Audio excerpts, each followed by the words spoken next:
All right, all right, all right.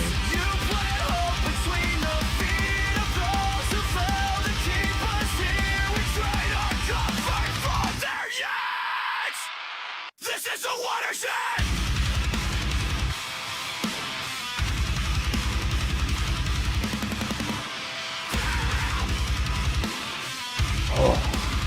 What's up, Never Lucky? Good to see you, my man. Welcome in, dude.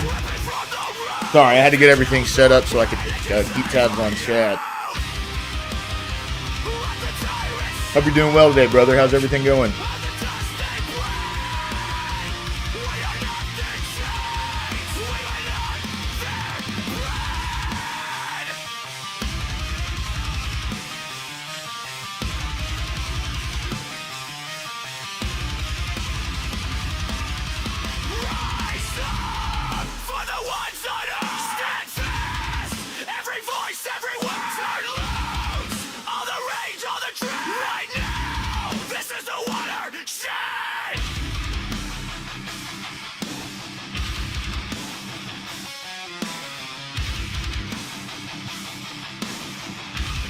Oh, you're good, dude. Take your time.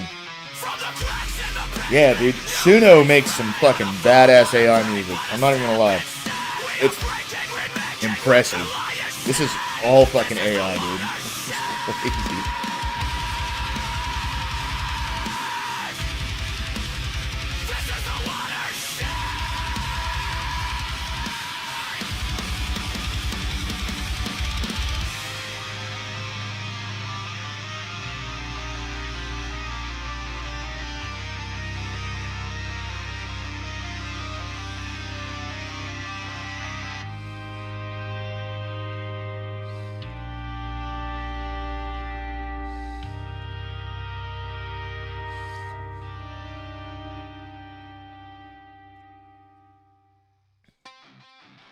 All right.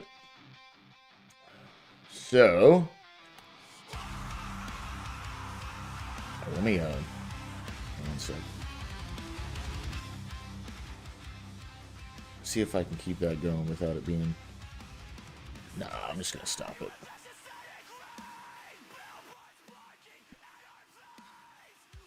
That should be fun right there. All right, awesome. Okay, so this is just like meme of the day kind of thing, dude. I saw this. I thought it was pretty funny. It says, Legend has it that if you say retard in the mirror 3 times, Tim Waltz will appear and give you a tampon. Got to be the bathroom mirror, though. You know what I mean? No, I thought that one was pretty funny. So, obviously, the news cycle's been really crazy. Kind of revolving around the same 2 main topics, Minneapolis and Iran, right?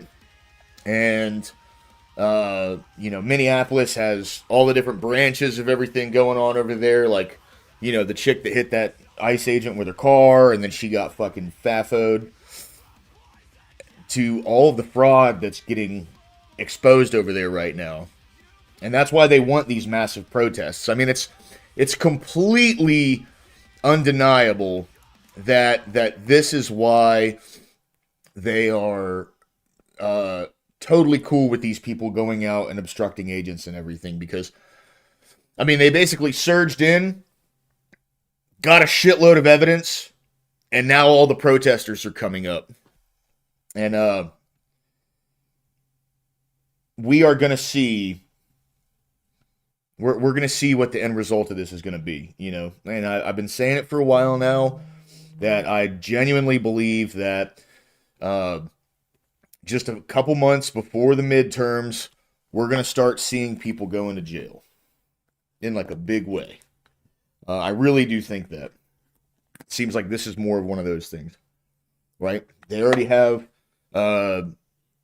like audits going on in California. They have audits going on in New York. They're finding all of this fraud all over the country with the tax dollars of the people that work their asses off and then pay into that shit. And in a general sense, I have not noticed any shift of people saying, the deportations are wrong. I have not noticed any shift of people being against getting rid of these fraudsters and finding this fraud and everything. It's solely the politicians that are against it. And the reason they're against it is because it's threatening their apparatus of power that they've had forever. And they want that power back. And they're not going to get it back, I don't think. I'm pretty sure this is going to be an unprecedented year. A lot of shit's already happened. And there's still a lot of shit to happen this year. We're going to find out what exactly that means. But so I'll start with a Morse video just to get things rolling. This is really recent, so he stays very, very, very on top of the news cycle. It seems like he can put stuff out just immediately. So let's hear what Morse has to say.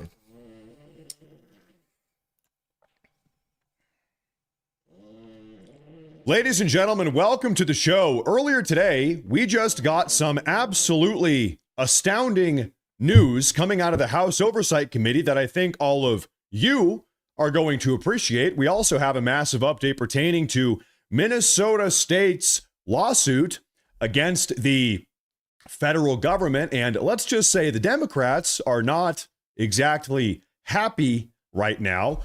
We also just got the confirmation that right now, and really this is the big news of the day, so pay attention, right now, right this very moment, the Trump administration is currently building out comprehensive RICO charges against the entire Democrat Party. And no, I am not joking. We got the confirmation today. So ladies and gentlemen, do me a favor. Hit the like button down below on Rumble as well as on YouTube. Thank you all very much for tuning in. Make sure to subscribe if you have not already. I am your host, Matt Morris. We are going to have one hell of a show today. We have gotten some absolutely shocking news. Now, So here's my big thing, right? Everyone's always called me a conspiracy theorist, even when I was a Democrat, for believing that the government was stealing our tax money. I mean, people have been talking about it for fucking like a century now anyway. But like all throughout like my later teen years, throughout my 20s, I always preached against politicians, never trusted them. My great granddad, he said the best quote he ever said to me when it comes to, you know, this kind of thing was, if they're trying to sell you something or get you to vote for them, do not trust them. And I live my life by that, right? Like, I don't 100% trust Trump. I don't 100% trust any politician. Anybody running for office, I don't trust them. You know, if anything, Trump's both of those things. But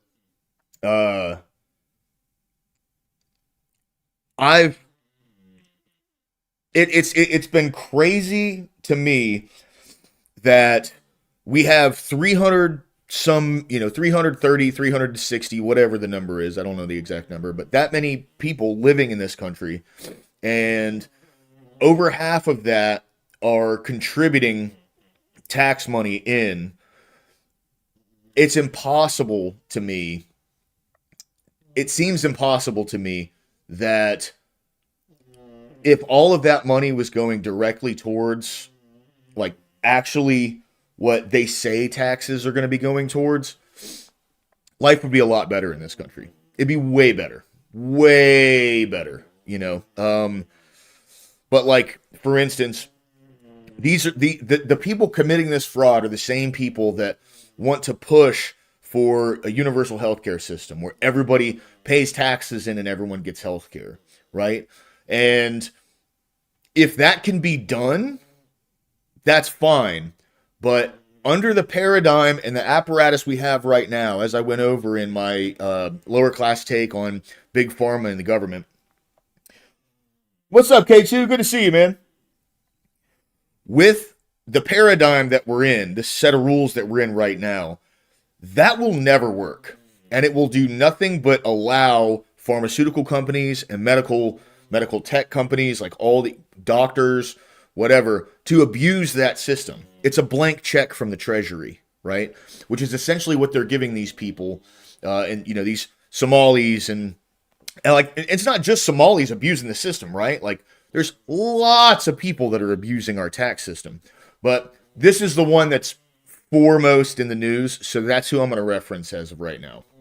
But these Somalis basically get a blank check from the treasury.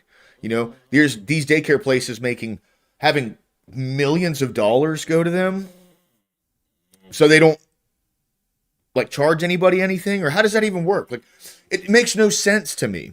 It makes no sense whatsoever, right? And they're going to have to pull all of this documentation to find out what is this money being spent on, who is this money going to, your staff, your hours, everything, right? Like, remember just a couple days after the Nick Shirley video came out, that one dude got up on camera with like a $2,000 pair of glasses and all fresh clothes and was like, yeah, somebody broke in and stole all of our documents, our important documents. Like, that makes any fucking sense, right? It's egregious. It's so in our faces and so just blatant. It's fucking egregious. And they knew this was going on. I mean, like, if a 23-year-old Mormon kid can go and expose this just by posting a video online and bring attention to it, like with the gravity that he has, paying union dues,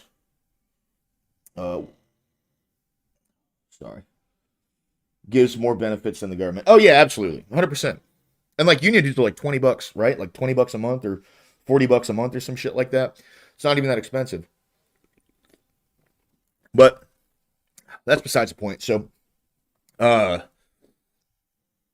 if a young kid can post a video online and bring this much attention to something, and then have it like just be made so egregious, you cannot at all. No one ever will be able to convince me that the governor and the attorney general and the mayor of Minneapolis and all these people weren't in on it.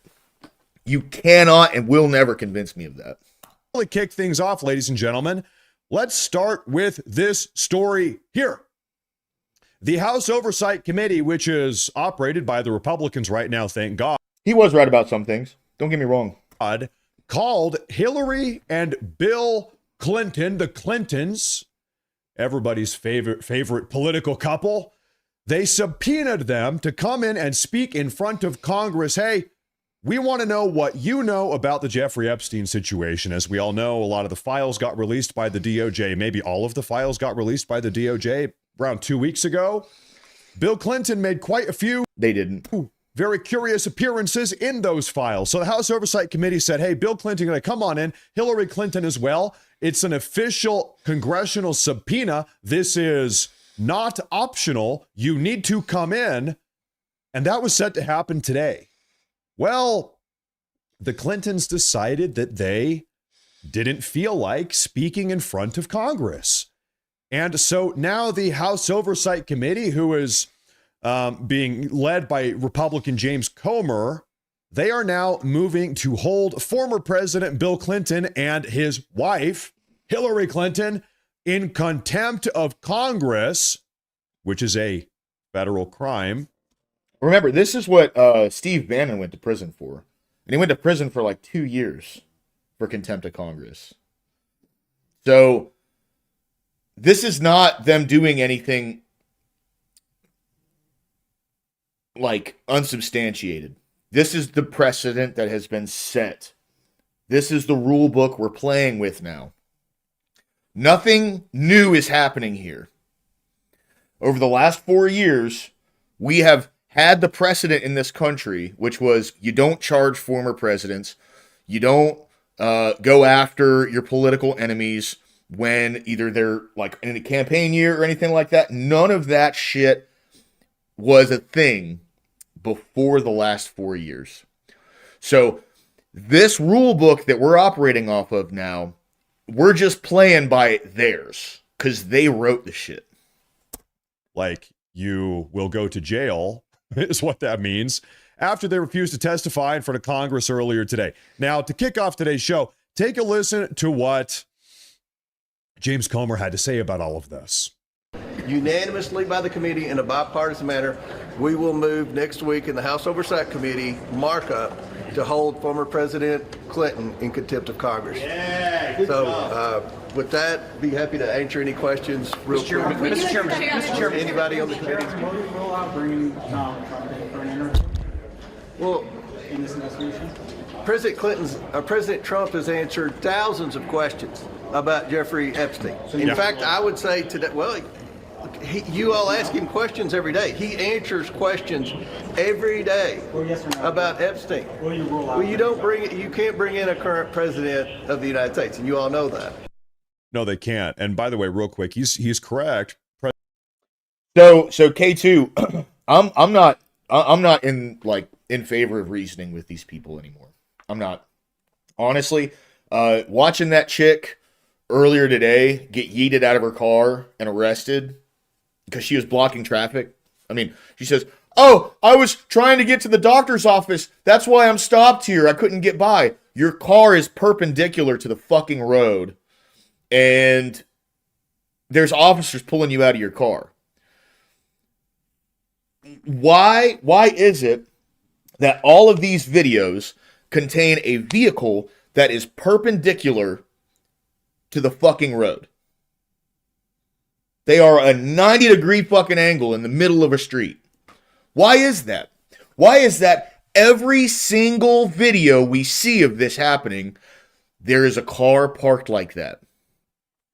Because they're impeding law enforcement. So I'm not in the camp of we should be reasoning with these people. I think anybody impedes a federal officer, they need to put him in cuffs and throw him in jail then and there. That is a federal felony. It is a federal felony to impede federal operations, right? And a lot of these people, they've gotten away with doing this kind of shit for so long that once it's enforced on them, they're not going to know what to fucking do about it. I mean, they're just going to go to prison, right? Like, that's what needs to happen. I'm not saying arrest a protester. I'm saying when people are impeding federal operations, they need to go to fucking jail. The reason there aren't ICE shootings and, there's not people, getting like tear gassed and pepper balled by cops in Alabama. The reason that's not happening here is because Alabama's state government works with ICE. Georgia's state government works with ICE. Florida's state government works with ICE. Texas's state government works with ICE. And that's like what I was saying before is, these politicians, they talk this big game about being against these things, but at the end of the day, they take a neutral stance. They're not actually like impeding the federal operation because they know it's illegal. They know it's illegal. And they know they'll go to jail. And they don't want to go to jail. So what do? They talk a big game and then they take the neutral stance, which is we're just not going to help you. Police aren't getting in the way of federal operations. National Guard's not getting in the way of federal operations. They let the citizens do it. And the citizens are the ones who get pepperballed and put in jail and fucking shot. You know what I mean? Because they're getting in the way of fucking federal operations.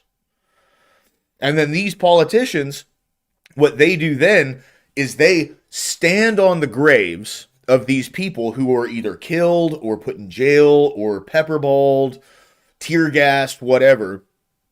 And they utilize them like they're cannon fodder. You know what I mean? They utilize them as a political talking point. That's what they do. And they know that. That's the game, right? So,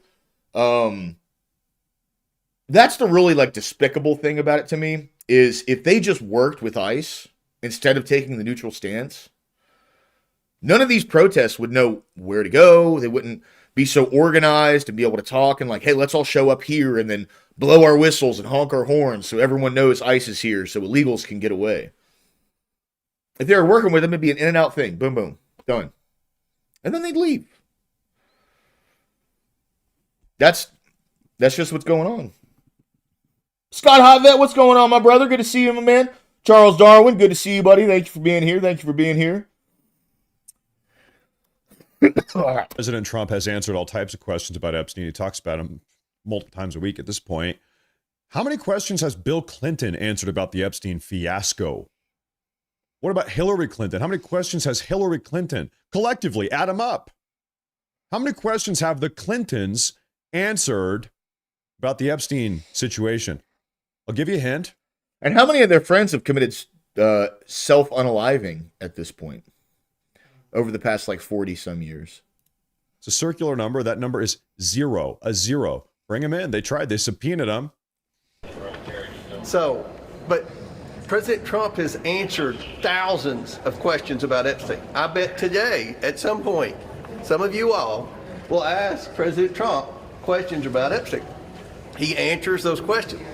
To my knowledge, former President Clinton has never answered questions about Epstein. And we just had questions because, again, I think anyone would admit they spent a lot of time together while Bill Clinton was president and post-presidency. It's also curious, for as much as the Democrats claim to care about the victims and the Epstein situation, it is curious that they are now two of the perhaps most prominent Democrats in the country, Bill and Hillary Clinton, former president, 8 years, former first lady.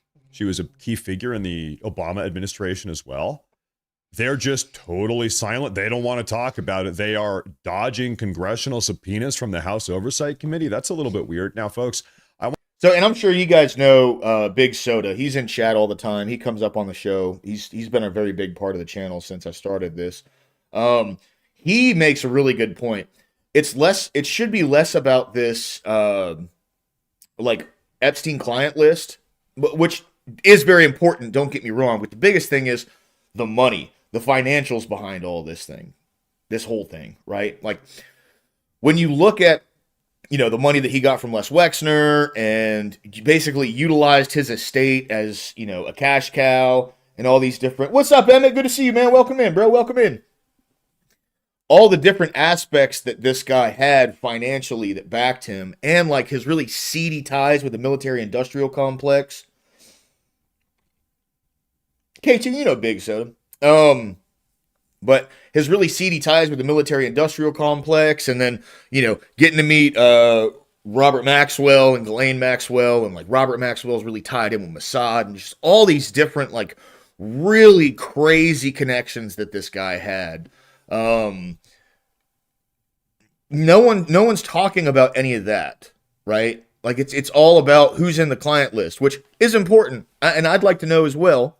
I personally, and this is just my opinion, I could be wrong about this. I don't think that Trump is actually I don't think that he's actually implicated in the files themselves. I think the reason they've been so hush-hush about this is one of two reasons. Either A, he's protecting one of his allies who is implicated in the files, which that is what makes the most sense to me. Or B, they're basically covering up a massive intelligence scandal, which is 55-45, 45-55 on those two. Ag, what's going on, dude? Rude, what's up? What's up? Yeah, he really was a real life Bond villain, dude. No shit. Yeah. I mean, the guy was just insanely influential when it comes to all sorts of things. And, I think that's one of the reasons why Bill Clinton and Hillary don't want to really get involved with it. Because, maybe Bill was doing that, the kid stuff. But I mean, for Christ's sake, dude, Jeffrey Epstein has a painting of Bill Clinton sitting in a chair in a dress. And he had that in his house in Manhattan. That is, if anything, I gotcha, bitch. That's what that means to me, right? I want to give you some insight as to how this entire operation, how this entire situation unfolds from here. So the House Oversight Committee is going to have to vote now. And by the way, it's led by Republicans. It's comprised predominantly by Republicans. So of course they're going to have a vote, the House Oversight Committee, that is, to approve, and move forward with the contempt charges after they dodged this subpoena, the Clintons. And they almost certainly will vote to good to approve see you, and brother. move forward with these contempt charges, at which point it will get handed over to the DOJ, to the Department of Justice, to further seek criminal charges. And I looked, what are we talking about? What type of criminal charges? The DOJ gets the handoff here. Then what? Up to 1 year in federal prison and a $100,000 fine. So that ain't shit. I kid you not. Remember in 2016, 2017, it was 2017 on the general election campaign trail, the infamous debate between Donald Trump and Hillary Clinton. He said, that's because you'd be in jail. That's because you'd be in prison. Well, folks. And none of that materialized, mind you. And he had the opportunity to do that. So, you know, let's not forget the old SNL skit where they broke down how, like, they defrauded New York. Actually, we'll watch that later. Yeah, we're definitely going to watch that later. Now we are... Back when SNL were still, like, actually nonpartisan, and they were, like, a comedy group and had things, you know, of substance that they put out. 9 years later, and Hillary Clinton, I kid you not, seriously, and as well as her husband, Bill Clinton, they are actually literally very close, perhaps even on the cusp of going to federal prison and for 1 year, and facing a $100,000 fine because they chose to ignore this congressional subpoena. You don't get to do that. That's a big problem. In fact, as you might remember, both Steve Bannon and Peter Navarro were both similarly charged with contempt of Congress. Mm-hmm. The same situation that Bill and Hillary Clinton now have been charged with, soon to be charged with, after Bannon and Navarro refused to speak in front of the J6 committee. They said, you know what? This is ridiculous. We're not going to talk to the J6 committee. We're not going to go get ripped apart by Adam Schiff. This is baloney. And so they took those charges right on the nose. They said, we're not doing it. So they both ended up getting sentenced to 4 months in federal prison. And they took their charges like men. They did it. They didn't want anything to do with the J6 stuff. They said, you know what? Send us to prison. And so just a couple years ago, we had some individuals get sentenced. Listen, hey, you're going to jail. And so contempt of Congress is what's going on here. And so, yeah, notice K2 how he hasn't taken any questions on any of this shit recently in the public. Like, there was that day when he was like, yeah, and I'll be happy to take your questions and yada, yada, yada. And then the second he stopped talking, he turned and walked out the room. That is where we are now with Bill Clinton. Folks, let's talk about another big story. There's a lot going on here today. Listen, the news these days is going very, very quickly. Minnesota State's Attorney General Keith Ellison announced yesterday afternoon that Minnesota State is going to be suing the federal government to try to remove the ICE agents and the DHS agents and the CBP agents out of the state of Minnesota. We'll take a look at what he said yesterday because we have some big updates as it pertains to this. We've come together and we're here to announce a lawsuit we're filing against the United States Department of Homeland Security to end the unlawful, unprecedented surge of the federal. Okay, first off, it's not unlawful. That's not going to go anywhere. Unprecedented. He ran on this and won the popular vote to get elected as the President of the United States. This is what the people voted for. When people talk about this being unprecedented, people talk about this being unlawful, everything. No.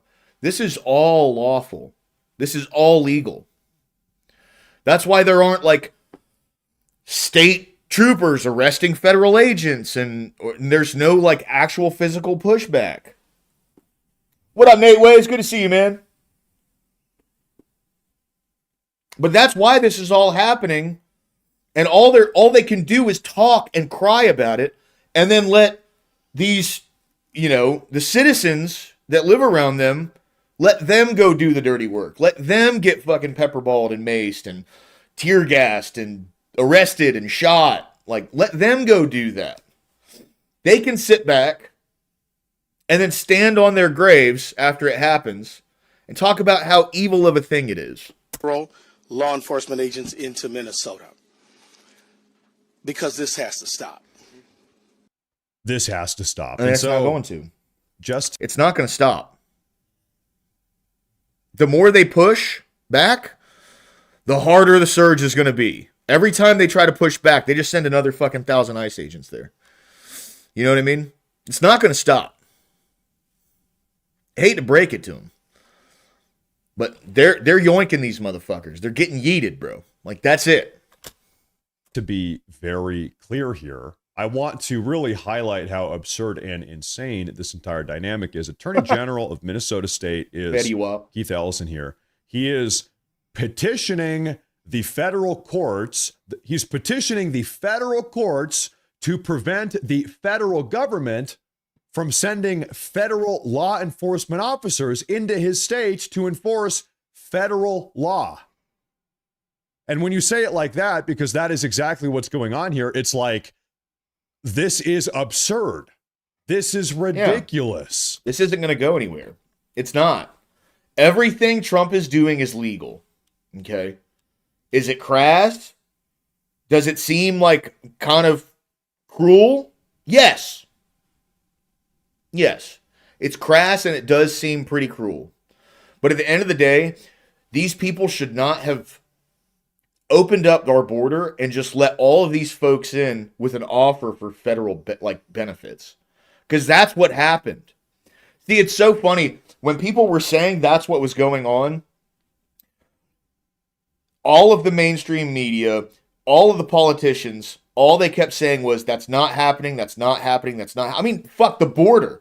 They were saying the border was secure. They were saying there weren't massive caravans of people coming over the border. And then it was proven that it was true.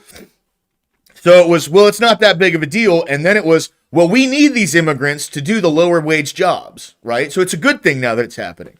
It goes through the same cycle every single time.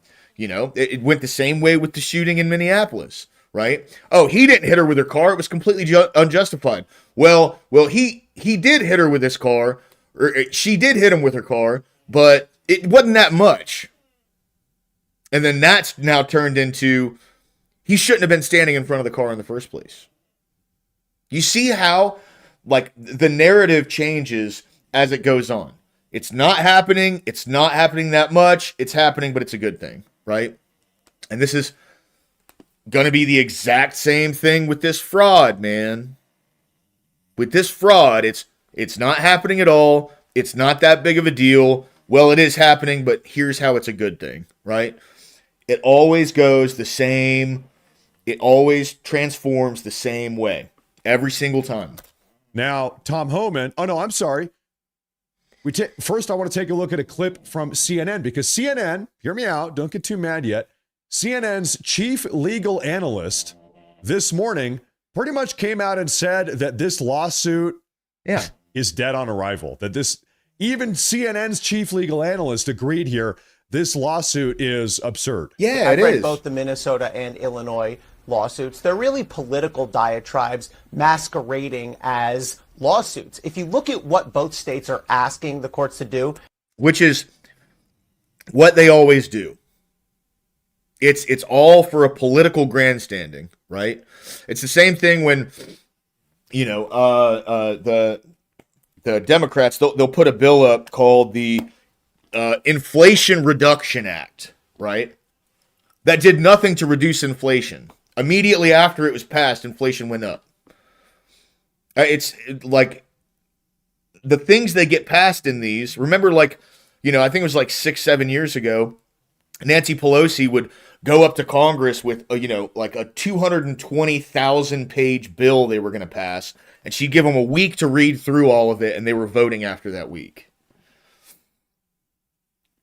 it's to kick ICE out of those states and cities and to bar ICE from carrying on federal law enforcement in Illinois and Minnesota. That's the top thing both states asked to do, and they cite zero precedent for that. There is zero precedent for that. What up, Big Soda? Welcome in, dude. A judge can say, you federal law enforcement... Hey, by the way, anybody who's in the Discord, if y'all want to jump in Discord with me, I'm going to jump into the Watershed Live.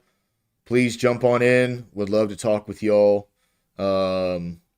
Yeah, so let me know in chat if you don't have permissions to just jump straight into the voice channel. Agency, you are not allowed to execute federal law in a certain state or city. I think the most that the states could get out of this, if they get sympathetic judges, is a judge who's going to ask questions of ICE, who's going to hold hearings, who's going to demand questions about how they're training, how they're carrying out their policy. You also could have judges that issue sort of symbolic orders along the lines of, ICE, you are not to violate the law, but that's already the case. It's already not allowed for ICE to violate the law. So these lawsuits, which appear to be coordinated, they're potentially powerful political statements, but I don't give them much of a chance of achieving the legal thing that they're asking for in the. So, folks, once again, I wanted to play this clip because even CNN's chief legal analyst is like, yeah, this is a political stunt. These are highly coordinated. This is all virtue signaling and optics. And they're not really going to result in anything. This is unprecedented. This idea that you can go to the federal courts to try to ask the federal government to stop sending federal law enforcement officers into your state where they're trying to enforce federal law. Where they can actively prove that the very laws that these federal agents are supposed to enforce are being broken. They can prove it. This will never hold up in court. It doesn't exactly work like that. Now, we did hear from Tom Homan about this totally absurd lawsuit. Take a look at this. The mayor calls it a federal invasion. They're bringing suit against the administration. What do you say to that charge of invasion in the city of Minneapolis? The invasion occurred the last 4 years when millions of illegal aliens were illegally released in the United States without proper vetting. That's why we're there, Bill. We're in Minnesota because, number one, there's sanctuary state, sanctuary city. They're knowingly releasing public safety threats, illegal aliens to the streets every day. Yes, they are. We're there because the Biden administration let millions of illegal aliens, criminal aliens into the nation. We're there because we want to arrest these public safety threats that they're releasing. And they're giving them fucking tax dollars. That's insane. To the street. Some of these people are getting more benefits from the government than actual citizens of the United States that need it, right? It's just ridiculous, dude. If these governors and mayors will simply let us in their jail, comply with our retainers, we could arrest that criminal public safety threat in the safety and security of a jail, but they'd rather release them in the public, which is unsafe for the public, unsafe for the alien, and certainly unsafe for our agents. This is what is astounding for those of you that do not know this. Many, really almost all of these far left radically progressive sanctuary states, anytime the city or state police in these far left blue states, they end up arresting one of these illegal aliens that commits some terrible crime. Oftentimes, these illegal aliens are not held in prison. They are just released back out onto the streets because they don't want to have illegal aliens in their prisons. Seriously. It's actually insane. They would rather just have these criminally delinquent illegal aliens running around the state. And then when federal law enforcement rolls up and says, hey, can you help us identify and apprehend these people, hand over the information, what's their address, what's their name, whatever, work with us to get these people out of here, then the states, these far left radically progressive blue, deep blue sanctuary states, they play coverage for them. Now, the DHS came out, DHS Assistant Secretary Tricia McLaughlin came out earlier today discussing this entire dynamic. So what's happening with Minneapolis and the state of Minnesota is it is a sanctuary city. So DHS law enforcement, we're not allowed to engage with their local law enforcement. We're not allowed in their jails. And see, and I might sound a little crass when I say this, but they did a really good job of getting some hot-ass women to kind of head up some of these things. Now, I personally don't think they're actually the ones in charge. They're just the figureheads.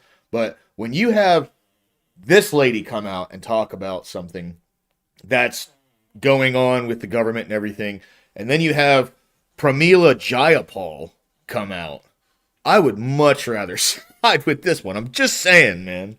Local law enforcement are not allowed to respond to backup to our officers. So what we've been seeing is a highly coordinated campaign of violence against our law enforcement officers. Just last week alone, there were 10 vehicle rammings. That's a deadly weapon used against our law enforcement. We've seen 1,000% increase in assaults against them. So, Chris, why it's really important that we surge law enforcement is so that our law enforcement officers are still able to conduct their operations. They're still able to go after these criminal illegal aliens and get them off of the streets. But in order to do so, They need to be able to conduct their operations in a safe way, safe for the law enforcement officers themselves. What up, Coco? You know who's running the media. Safe for the public and safe for the protesters as well. So what we've been doing is bringing these law enforcement officers to protect these law enforcement as they're conducting their operations. Well, yeah, I mean, listen, if you've got 2,000 federal law enforcement officers and they are getting swarmed everywhere they go and harassed and attacked and spit on and punched and kicked and death threats, they're having vehicles rammed into them. They're having the roads blocked, and all of this is happening. We've all seen like infinity videos of this, 10 trillion videos of this type of stuff happening all over the country, namely Minneapolis right now. Then what is the solution? Yeah, you're going to have to send in more federal officers. You're going to have to flood the zone to help make this situation safe for the federal law enforcement officers to continue doing their job, the job that we all voted for them to do. That's the reason for the surge. But, Chris, if I may, I want to back up and say, why are we in Minneapolis to begin with? It's because we've seen through our Homeland Security investigations rampant fraud. We've seen rampant criminal illegal alien activity. We've arrested more than 2,000 criminal illegal aliens in the last just 5 weeks alone in Minneapolis. When Secretary Noem was there just last week, we arrested a murderer from Ecuador, multiple child pedophiles, a kidnapper, someone who was a perpetuator of domestic violence. These are the people we're going after, Chris. Well, just to put this into perspective, these are... Yeah, so the chick that got popped the other day, she was impeding them catching he was either Guatemalan, I'm pretty sure he was Guatemalan, sex offender who had he either did something with a kid or he raped a woman in the United States. That's who she was protecting. Not only the people that ICE and there are neighbors, though. Are you fucking kidding me? The Trump administration are going after, trying to get these people off the streets, deport them back to the country they came from. But also, even this is what is insane. These are the people, just really insane, criminally predatory, the worst of the worst people you can imagine that are doing the worst possible types of crimes you can conceive. These are the people that the Democrats are actively defending and embracing and supporting. In fact, more than that, they're saying, hey, we literally protecting pedophiles. They're just not white, so it doesn't matter. You know what I mean? That's what's going on here. We want to reopen the border again. We want even more of these people. First off, we don't want ICE to get rid of these people. In fact, we want to reopen the border. We want even more of these people. We want more human traffickers. We want more Tren de Aragua gang members. We want more sexual predators, whatever. We want more homicidal Guatemalan psychopaths. We want more of them. The Democrat Party these days is out of their freaking mind. Now, folks, I do want to say real quick, you know who else is out of their freaking mind? Anybody that has not already liked or subscribed to today's broadcast. So do me a favor, make sure to like and subscribe on Rumble as well as on YouTube. I cannot stress enough on YouTube especially. You hit that like button, it's like magic. It is like magic. Hit that like button, it really does help a lot. So you know what I've been thinking about? I've been thinking what I'm going to start doing is like a YouTube stream, and then I'm going to kick a Rumble stream off, and that way I can go a lot more uncensored, because it takes a lot of restraint for me to keep from saying the things that I actually want to say, and I do a pretty good job on YouTube, I feel like, but I am going to start a Rumble channel here in the coming weeks, so just keep that in mind, boys. Thank you very much. Subscribe and follow if you have not already. We have some more information as it pertains to all of this. Do you believe in this situation that the Democrats care about really what happened to Renee Good, or is she just she's like a prop in their insurgency play? Yep. Yeah, great question. Thank you for having me. Yeah, she's just a catalyst to continue their movement to the eradication of citizenship. Yeah. Look, at the end of this, this is what this war is about today. The war is about the idea and concept of what a citizen is versus what a legal resident is and what an illegal alien is.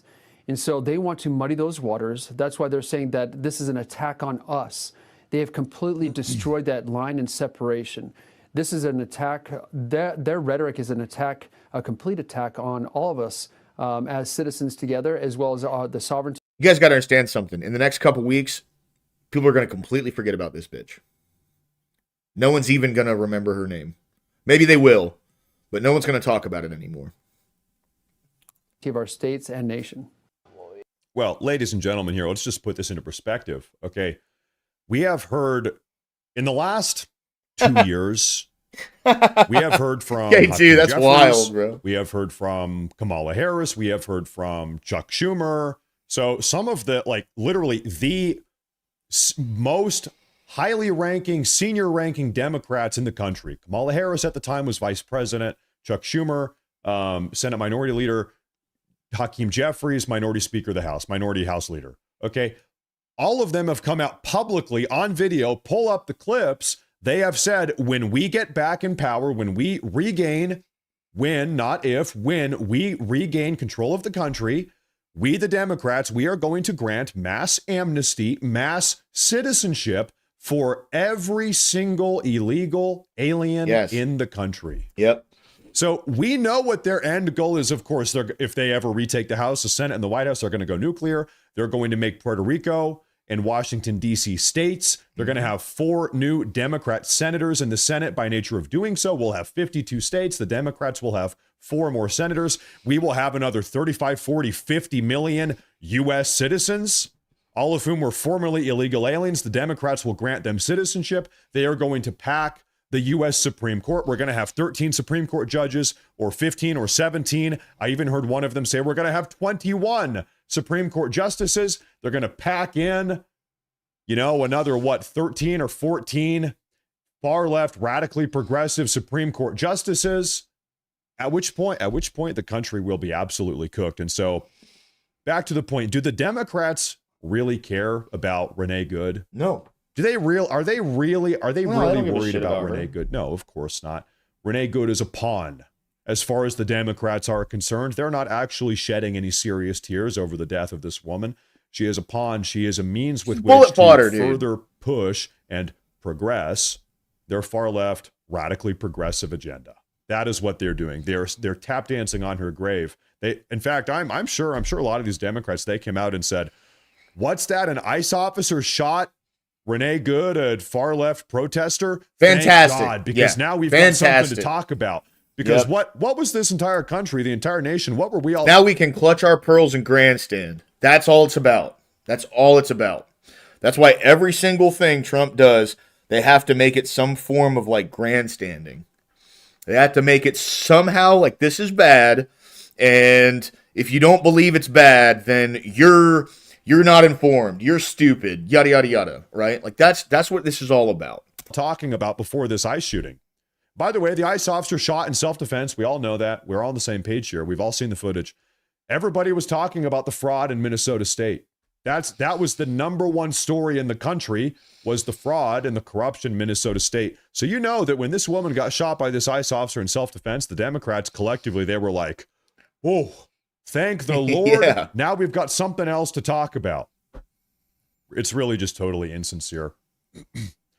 Now, ladies and gentlemen, today we got some absolutely massive news. We got the confirmation that President Trump's FBI, DOJ, DNI, and CIA are currently, and I'm not kidding when I say this, are currently building out an absolutely sweeping 10-year government conspiracy case against the entire Democrat Party, bringing forth RICO charges, treating the entire Democrat Party as one giant criminal organization, which, by the way, is exactly what it is. That is exactly what they are. I told you guys.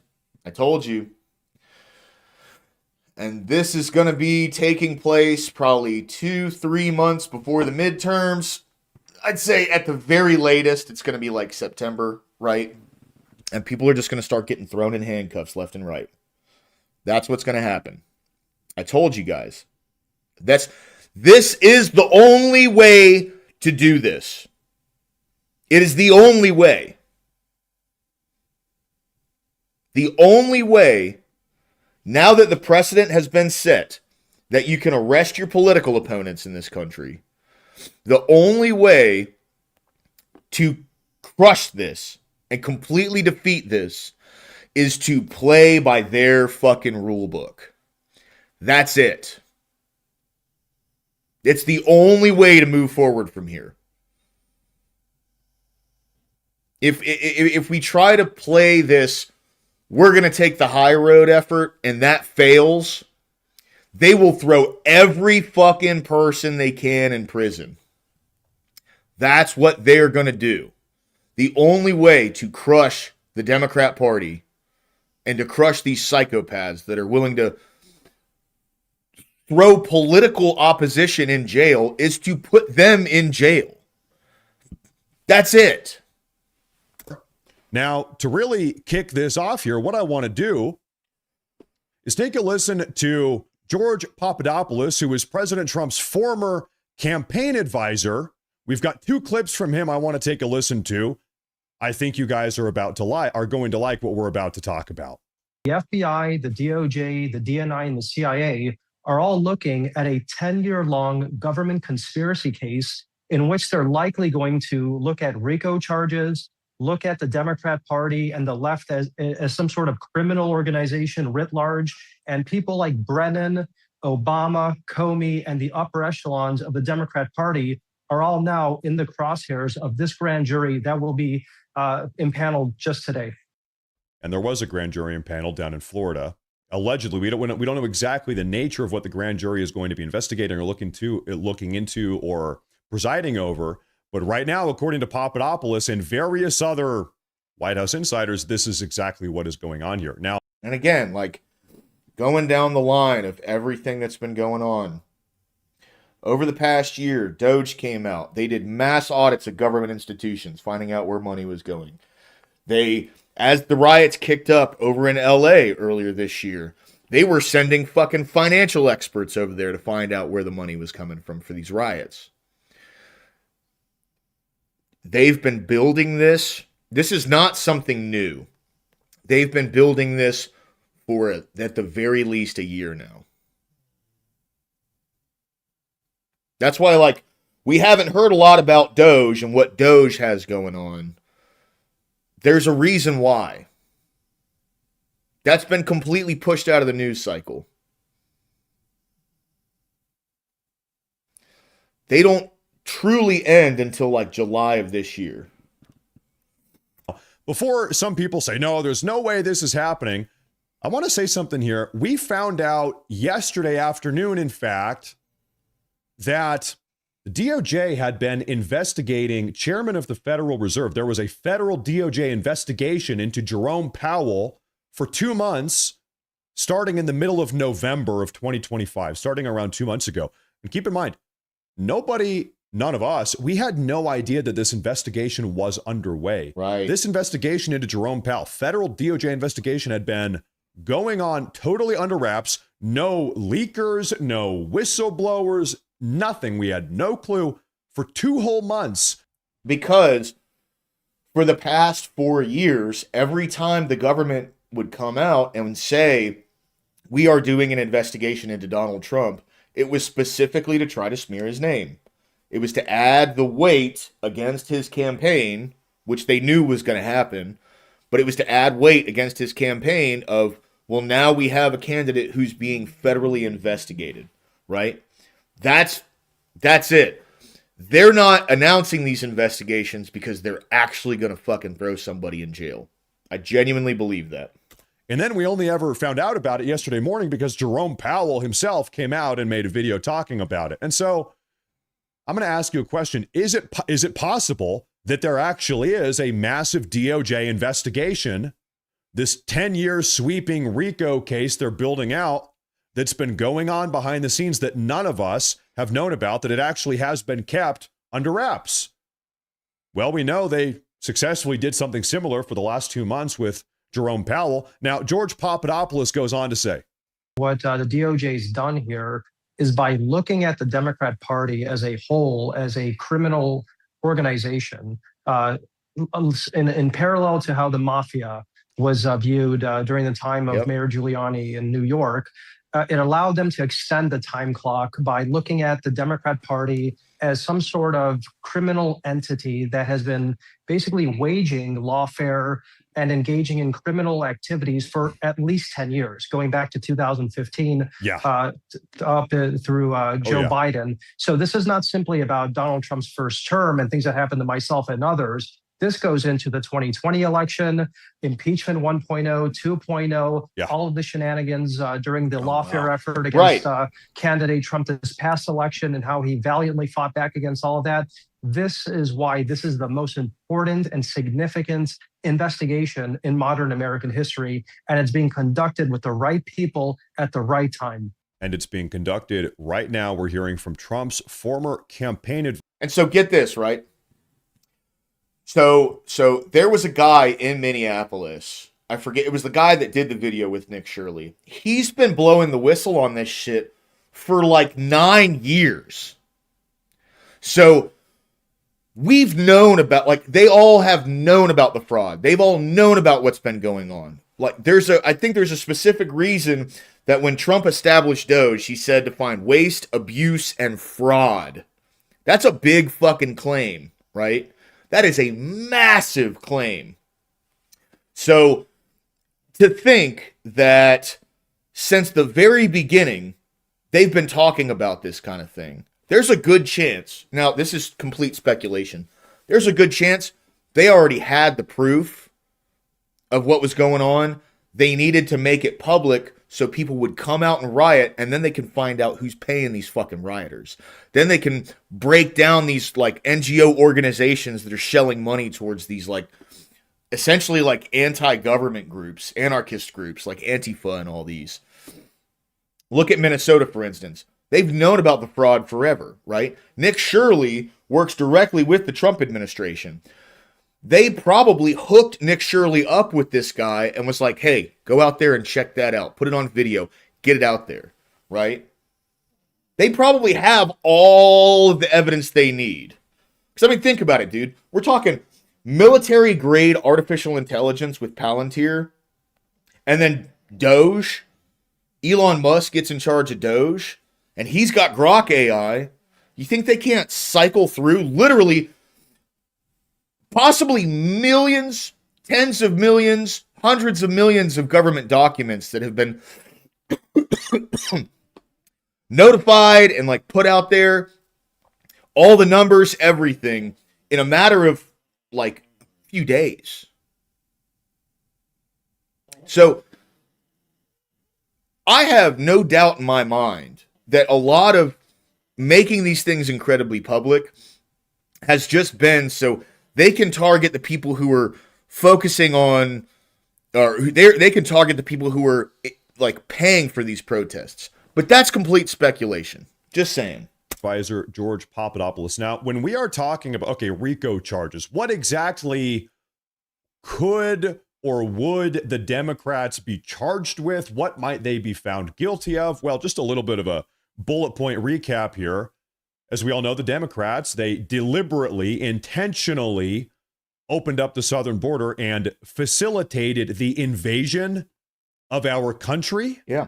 That's the first thing that comes to mind. How about federal tax and welfare fraud? We've seen that in Minnesota, Minneapolis, really all across the country. We know that the DOJ right now is suing 22 individual blue states who refuse. They're fighting. These blue states are fighting tooth and nail to hold on to their voter rolls. That's a little bit curious. Why do these blue states, these sanctuary states, can anybody imagine why these blue states don't? Darwin, a lot of them. I'm sure a fuck ton of them did. That recent tweet included Minnesota as well. Yeah. Don't want the Trump administration or the DOJ or anybody else for that matter taking a look at who's on these voter rolls. They're fighting back. There's lawfare going on right now. Well, it's because they've been engaging in voter fraud. They've been facilitating voter fraud. Yeah. They've been aiding and abetting tens of millions of foreign illegal alien invaders. So Trump lost Georgia by 12,000 votes, and The voter registry that operates in Georgia admitted that they falsely certified over 315,000 votes in the 2020 election. That's a fact. It's the fraud, tax fraud, welfare fraud, voter fraud, aiding and abetting foreign illegal alien invaders. They've been making us actual American taxpayers pay for this. We have been, I hate to say it, but it's true. We the people, taxpayers, American citizens, we have been subsidizing the existence of all of these illegal alien invaders by nature, by means of the Democrats' welfare and tax fraud. Also, as we might know, as we now know, might be the case, potentially the Democrat establishment has been working with hostile foreign entities in order to deliberately undermine and subvert the United States of America. We're talking maybe other countries, various other nations like China, perhaps, various hostile NGOs, non-governmental organizations, such as like the George Soros Open Society Foundation, the Arabella Network. You guys have heard a lot of these names before. So, hey, this is the type of stuff we are looking at with this massive 10-year-long sweeping RICO case that is being built out right now. And of course, we've been saying, think about it. It's January, right? 8 months is a hell of a good amount of time to build a case together, especially when you have XAI and Palantir both operating under your wings. That's a fucking massive amount of time. Like, AI has already started to replace, what are they called?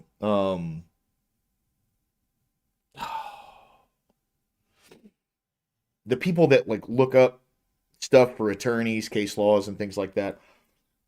I can't remember exactly what they're called. Anyway, it's already been replacing them. So I'm just telling you guys. I'm not gonna break my spine patting myself on the back, but I was fucking right. Well, let me flip this. I've seen a lot of my fellow right-wing Americans, they've been saying, well, haven't been any arrests yet. No big arrests yet. Where are the arrests? Is it possible, hear me out, is it possible that these major arrests, all of these big charges, are being saved for the 2026 midterm election season? Might that be the case? Yes. I like to say all of us Americans, myself included, guilty. We all kind of have very short memories, politically speaking. If we saw a bunch of big name arrests go out 7 months ago, by the time midterms are rolling around, we wouldn't really be talking about it anymore. We might have even forgotten about it. That was a year and a half ago. Nobody's talking about that. So it might be the case that the Trump administration, Trump's CIA, DNI, DOJ, FBI, they might be kind of saving a lot of these charges. They're going public with them at the height of midterm election season where they will have maximum impact. That might be the case. Now, there's a clip I want to share with all of you folks today featuring Mark Mitchell, who is the head pollster for Rasmussen Reports. Take a look at this. Egregious way where Americans, I think, are demanding aggressive action. And every one of the aggressive things that Trump has done that the press has, clutched their pearls and clucked their tongues about is actually more popular than Trump is. Arresting people for the auto pen, more popular than Trump is. Arresting people for, blowing up narco boats, like that was more popular than Trump is. Literally everything, including even nabbing Maduro, is more popular than Trump is. Okay, just to nip this in the bud. This is something... As an American Republican, this is something that it's like the hard pill to swallow, right? We have the least motivated voter base in the country. Libertarians show up and show out. Democrats show up and show out. Even when they're in power. When Republicans win the presidential election, they shit the bed in the midterms. Every fucking time. So, what better way when everyone is there's so many memes out there right now. That's like the old Chris Farley meme. Like, for the love of God, arrest somebody, right? Like, and it's got, Pam Bondi and Kash Patel sitting on a couch next to each other. So, what better way to motivate the base? That's the thing that people want right now. People want some kind of accountability. That's what we're screaming for. That's what everyone has been saying over and over again. That's the reason Pam Bondi is so unpopular, because she's been seemingly fucking useless in her job, right? So what it seems like to me is pre-midterms, they could be setting all this up to launch a massive arrest campaign, basically, to put a bunch of people in jail, so people will be motivated. Okay, this is what I want to see. I want more of this. I'm willing to go vote in the midterms. And if anything, that's going to demotivate all of the Democrat voters, because now all their people are being hemmed up with charges, and it's going to be shown that they were fucking breaking the law and shit. They're not going to have that moral grandstand that Democrats typically have. This is what I've been saying this whole fucking time, guys. I've been saying it this whole time. This is the only way that there's any real change is going to be made in this country. Politics is a game. You have to play the game, even when it comes to justice. The Epstein files is basically almost out of the public sphere already, right? There's some fucking Muslim simps that are out there that keep bringing it up. But for the most part, most people have kind of just let it go. We're on to new things, No one talks about the LA riots anymore. No one talks about the Brown University shooter. No one's talking about, Maduro's already almost out of the fucking news by now. No one's really even talking about Venezuela. That's how quickly the news cycle changes. That's how quickly the news cycle, it buries old stories and it brings up new ones, right? We live in this society today that has such a small attention span that you can't start arresting people this early in the year, because by the time the midterms come around, it's old fucking news. Something else is going to be in the headlines.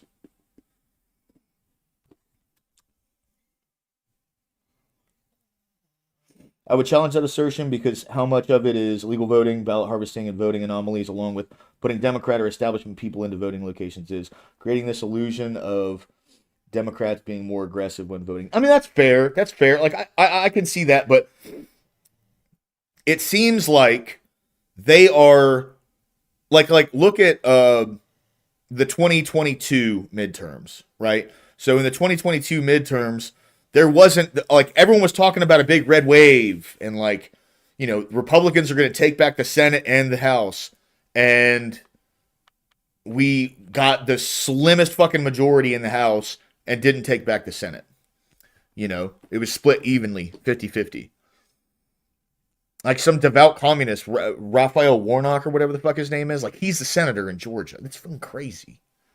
1% approved of U.S. military action to capture Maduro. Only, 41% disapproved. Only 28% strongly disapproved. Okay, the reason I play this clip here is because this is proof. Rasmussen has, for the last 10 years, been the #1 most accurate, precise right-wing pollster. That's my opinion. Disagree, that's fine. But anyway, the reason why I'm showing you this clip featuring Mark Mitchell here. Don't forget this either, guys. This is something that's important to keep in mind as well, okay? These polls, they only take into account the feeling of people that take them at the time of them taking them. So there can be trends, but new shit happens all the fucking time. All the time. So as time goes on, these polls change drastically, right? So if you're interested in that kind of thing, that's great. But at the end of the day, all that matters is, at the time of voting, what is the trend? What's the direction of how people feel about these things? That's like Polymarket, right? People, they utilize Polymarket and they say, oh, well, as of right now, the Democrats have 75% chance of taking the House. That's in January of 2026. We still have 10 months to go, basically, before the midterms. Almost a year. And how much shit has happened in the past year, right? What is the message he's saying? He's saying, listen, the critique that people have of President Trump is not that he's too hardcore. It's that he is not hardcore enough. All of us over here, all of us Trump. No, that's fair, Corey. That's fair. It's just, you'd think that there would be a lot more motivation to actually get up and vote, you know? And this last election, I mean, really it just came down to there were so many people who were on all these polling locations with cameras out and everything. There's no way they could have dumped a bunch of ballots in.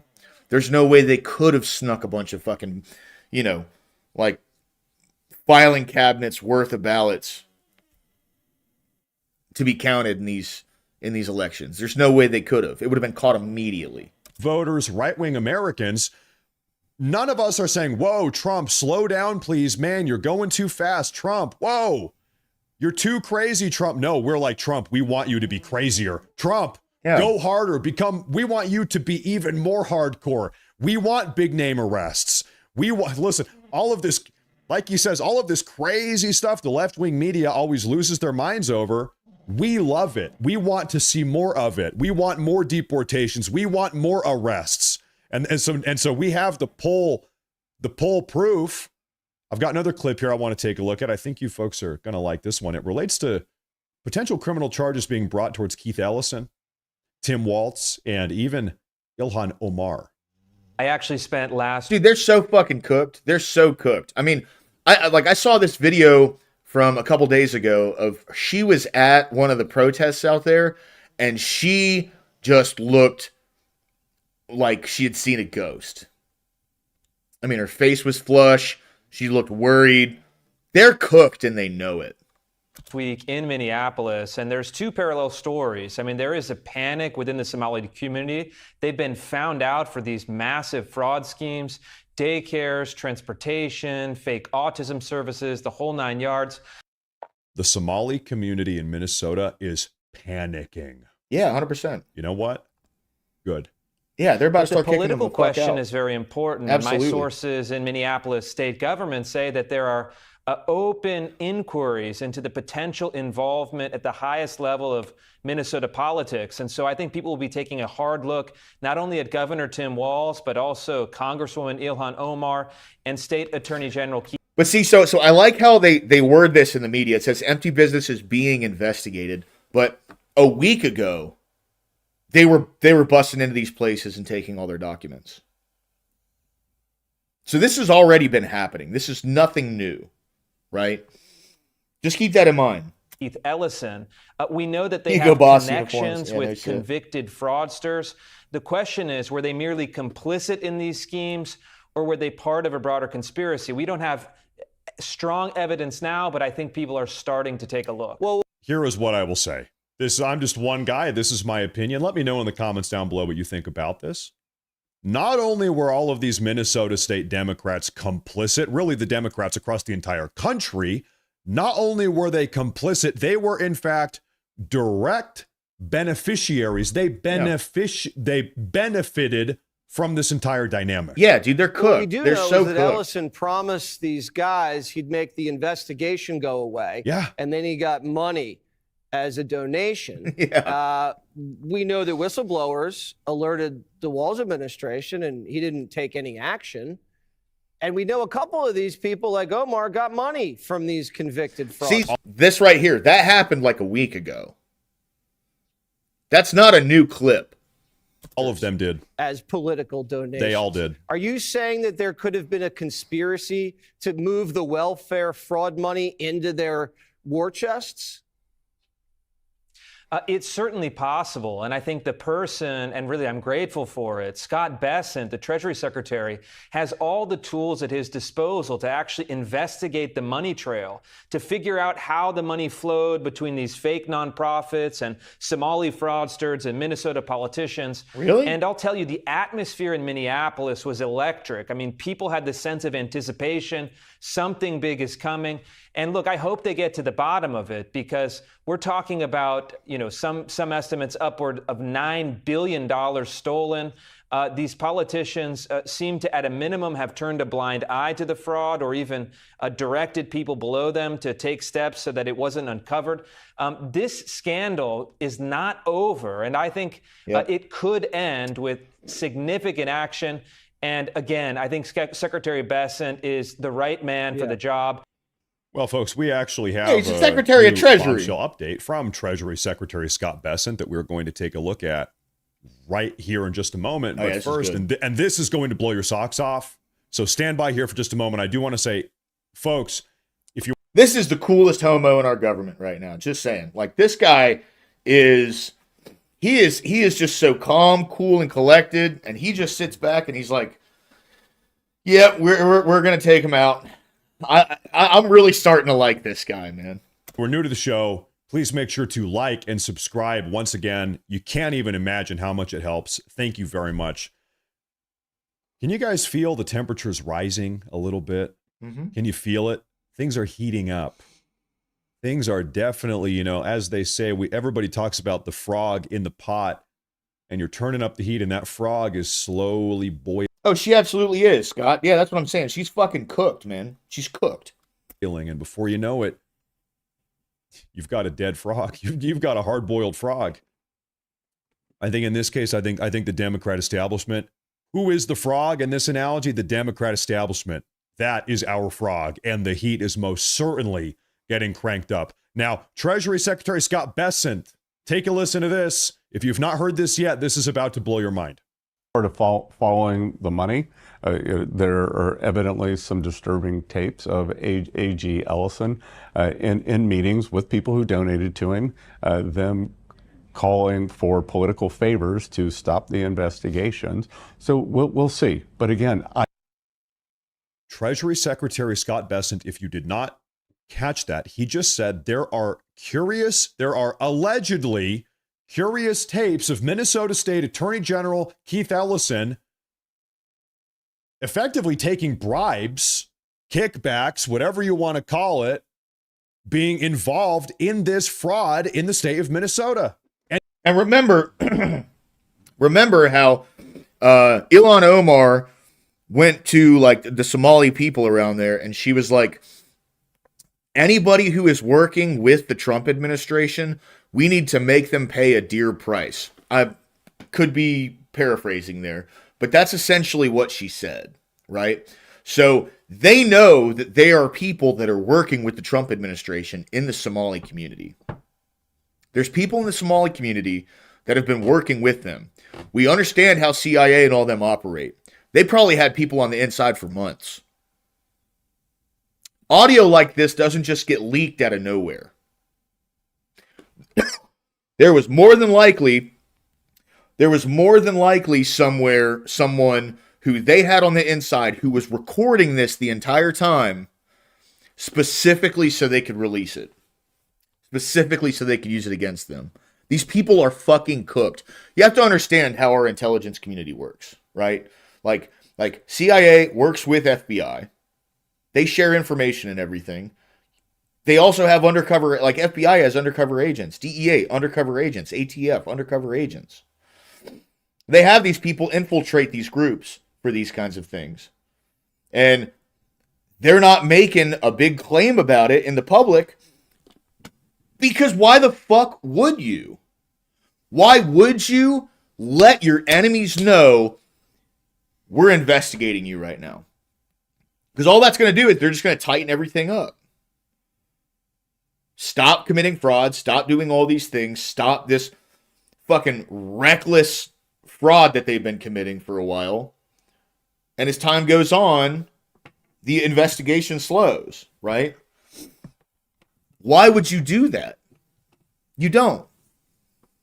You do all this shit behind the scenes, and then once you have enough evidence, then you make it public. And it's on tape, he says, allegedly.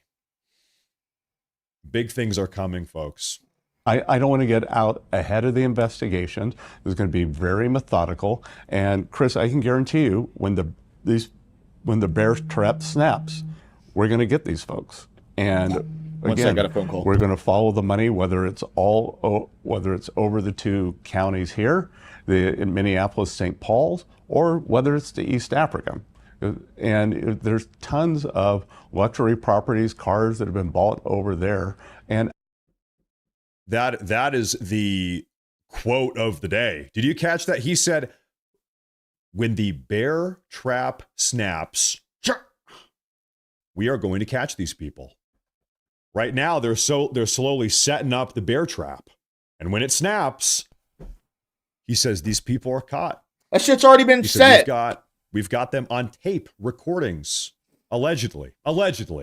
He has to say obligatorily. Now, curiously, as it relates to this entire notion here, excuse me, ladies and gentlemen, President Trump himself issued a pretty big statement about what's going on in Minnesota. And there was something in this statement that I found very curious.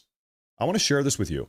President Trump, this morning, in fact, he said, do the people of Minnesota really want to live in a community in which there are thousands of already convicted murderers, drug dealers, addicts, something else terrible, violent, released and escaped prisoners, dangerous people from foreign mental institutions and insane asylums, and other deadly criminals too dangerous to even mention?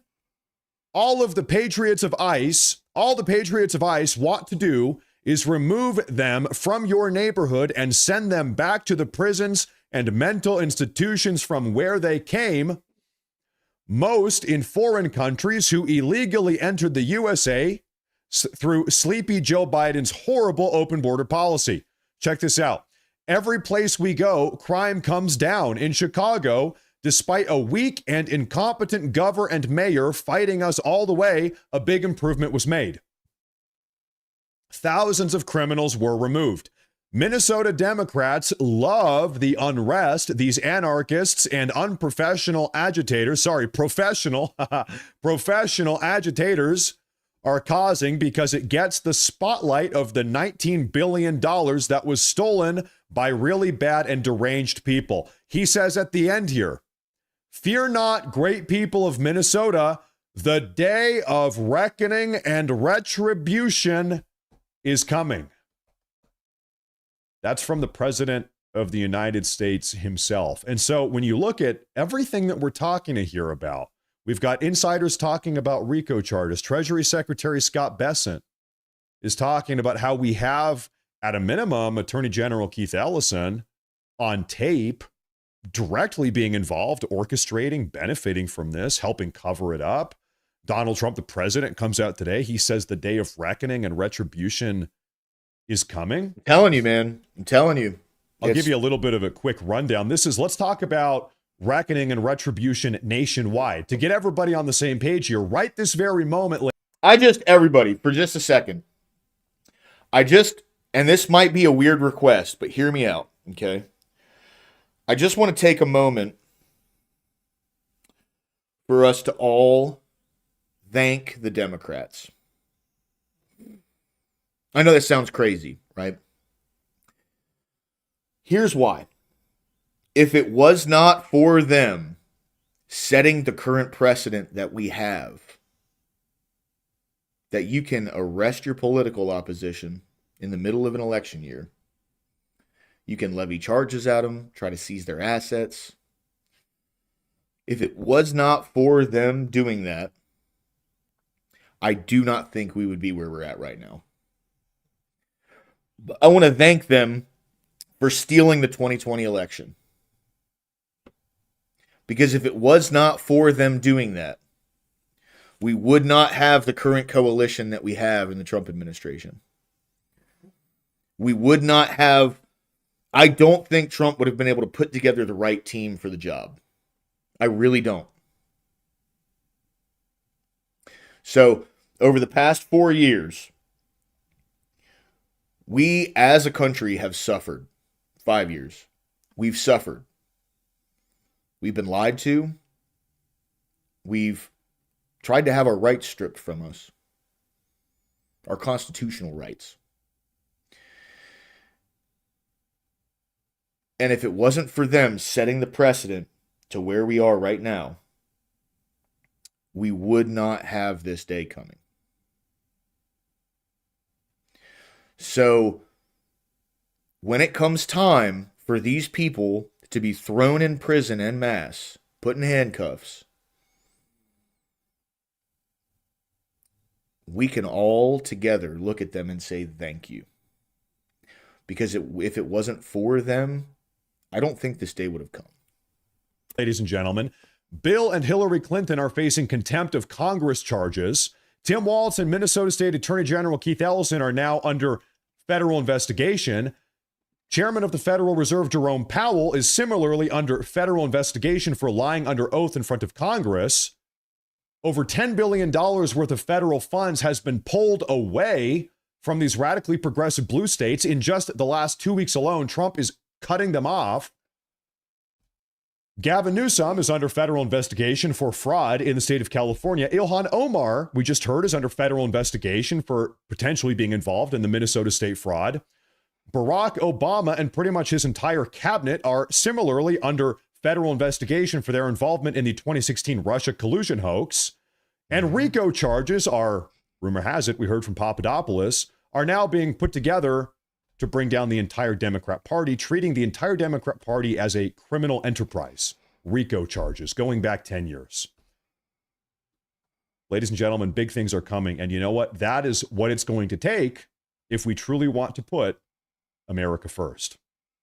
So, ladies and gentlemen, what I want to do right now, if you will give me a moment here, I want to pull up some of these super chats here. Or we can stop that there. Don't need to look at someone else's super chats. I mean, that's just it, guys, right? Like, that's it. We had a precedent set in this country in 2024. They don't realize what the fuck they did. Okay?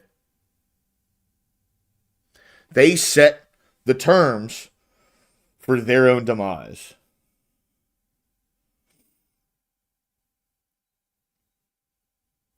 Fair, yeah, never lucky. I get it, yeah. All right, so this just buttresses that point, I want to say. We're looking at the kind of rhetoric that, Jake Tapper and all these people are starting to take now. They're starting to admit that they were a bunch of scumfuck liars for the last 5 years, 8 years, 9 years, whatever. Going full MAGA, blue MAGA.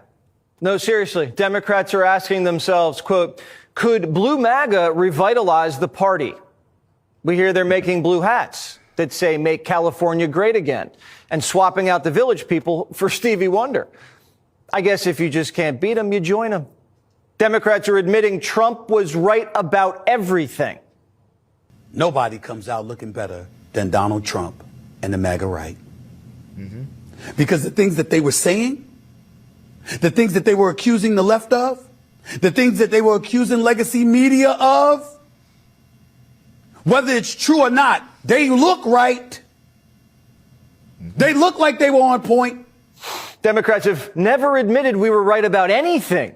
And now they're admitting we were right about everything? I don't even know how to take that. It's never happened before. They're all saying, you got us, we lied.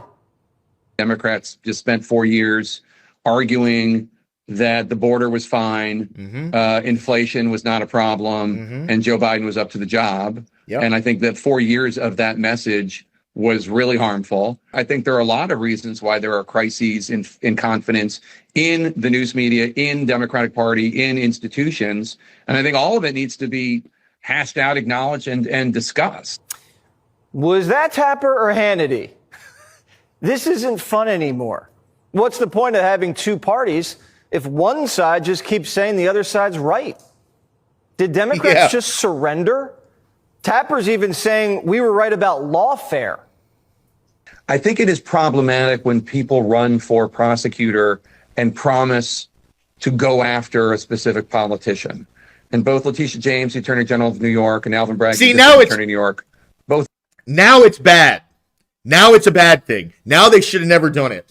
Instead of calling this out back then, now it's a bad thing. Why? Because they're about to get fucked with the dildo that they pulled out. That's what's happening. Of them did that. And that, to me, is problematic because you're not saying this is the offense and we need to bring justice to this perpetrator. You're saying, I'm going to go after him. And I think that there was a degree to which that was tolerated by the media writ large. I'm glad he's saying it, but why didn't he say it on his show? The guy was on the air for what, 2 hours a day? CNN called it the trial of the century. Now Tapper's saying, it was all cooked up by Tish and Fat Alvin. Yep. It's not like this was even covered up. There was tape of Tish and Bragg saying it. Even Morning Joe's admitting Republicans were right about everything. But they're taking credit for it. If you were a conservative at Harvard Law School, anytime you opened your mouth, you better have thought through it about 20 different times because you. Darwin, it is what it is, man. It's just the truth. They're the ones that set this precedent. It's being used to fuck them now, and now they have to reel back and take accountability and say, we should not have done this. If we, this was wrong, this was so bad, yada yada yada, because it's about to get used against them. So, mind you, none of this is genuine. None of this is sincere. All of this is for them to say in the future, well, when we did it, we admitted it was bad. That's it. We're going to get crushed. Whereas, and here's the important point. Now we talk about why the left may be adrift and at loss. The other side of that is the intellectual laziness that occurs every time you open your mouth and they all agree with you. Yeah. And you're part of groupthink. So you never have to defend your ideas. So when you go out and run a campaign and you think everybody's going to agree with you, it's just the opposite. Scarborough's like the bully who picks on a kid and then takes credit when the kid turns out to be a winner. Groupthink? Sounds like Morning Joe. They're not just glazing us. They're turning on each other. Democrats just did what Obama told them to. They whacked Biden, and Obama's aides ran Kamala's campaign. And now they're realizing the Messiah can't walk on water. People are starting to complain, oh my God, the Obama people, they're running everything. Sometimes you get a sense that they think they know everything, they run the world, and in some cases, you can understand it because, well, they did win 2 presidential elections. But at a certain point, that class of folks has to start listening to the next generation coming up because they have ideas. They have ways of reaching out to the voters, to men, to the Obama coalition that they just don't have. They don't have the feel for it because they're not from that generation. Right. He just called Barry a boomer. And Chuck Todd said Boomer Barry was the one who ran men out of the party. You spent 15 years essentially ignoring that vote. And in fact, not only ignoring it, interest groups going out of their way to marginalize that demographic group. And then you're shocked when that demographic group doesn't think the Democratic Party wants them to be members. Barack Obama accused the Republican Party of a war on women. You remember that? Romney had a binder full of women he was trying to hire, and they called him sexist. Mitt Romney was sexist. Every judge Obama appointed was a woman, which is fine. But after a while, I mean, come on. And then they went way overboard with Me Too. And race relations in the country hit an all-time low under Barack. Now Democrats are saying, maybe we should be nicer to Whitey. The white dudes for Harris hat didn't work. The DNC is trying to court guys who just want to get laid and have fun, remember? So they sent in Mayor Pete. What does Bearded Pete think they should be talking about? We should be talking about how, if Speaker Johnson got his way, it wouldn't be possible, not just for gay people to get married, but for straight people to get divorced, let alone like birth control or how. And what's crazy? What evidence do they have of any of this, right? Like the thing that they still, even though now they're actually starting to say everything that we've done was wrong, we ran on lies, yada, yada.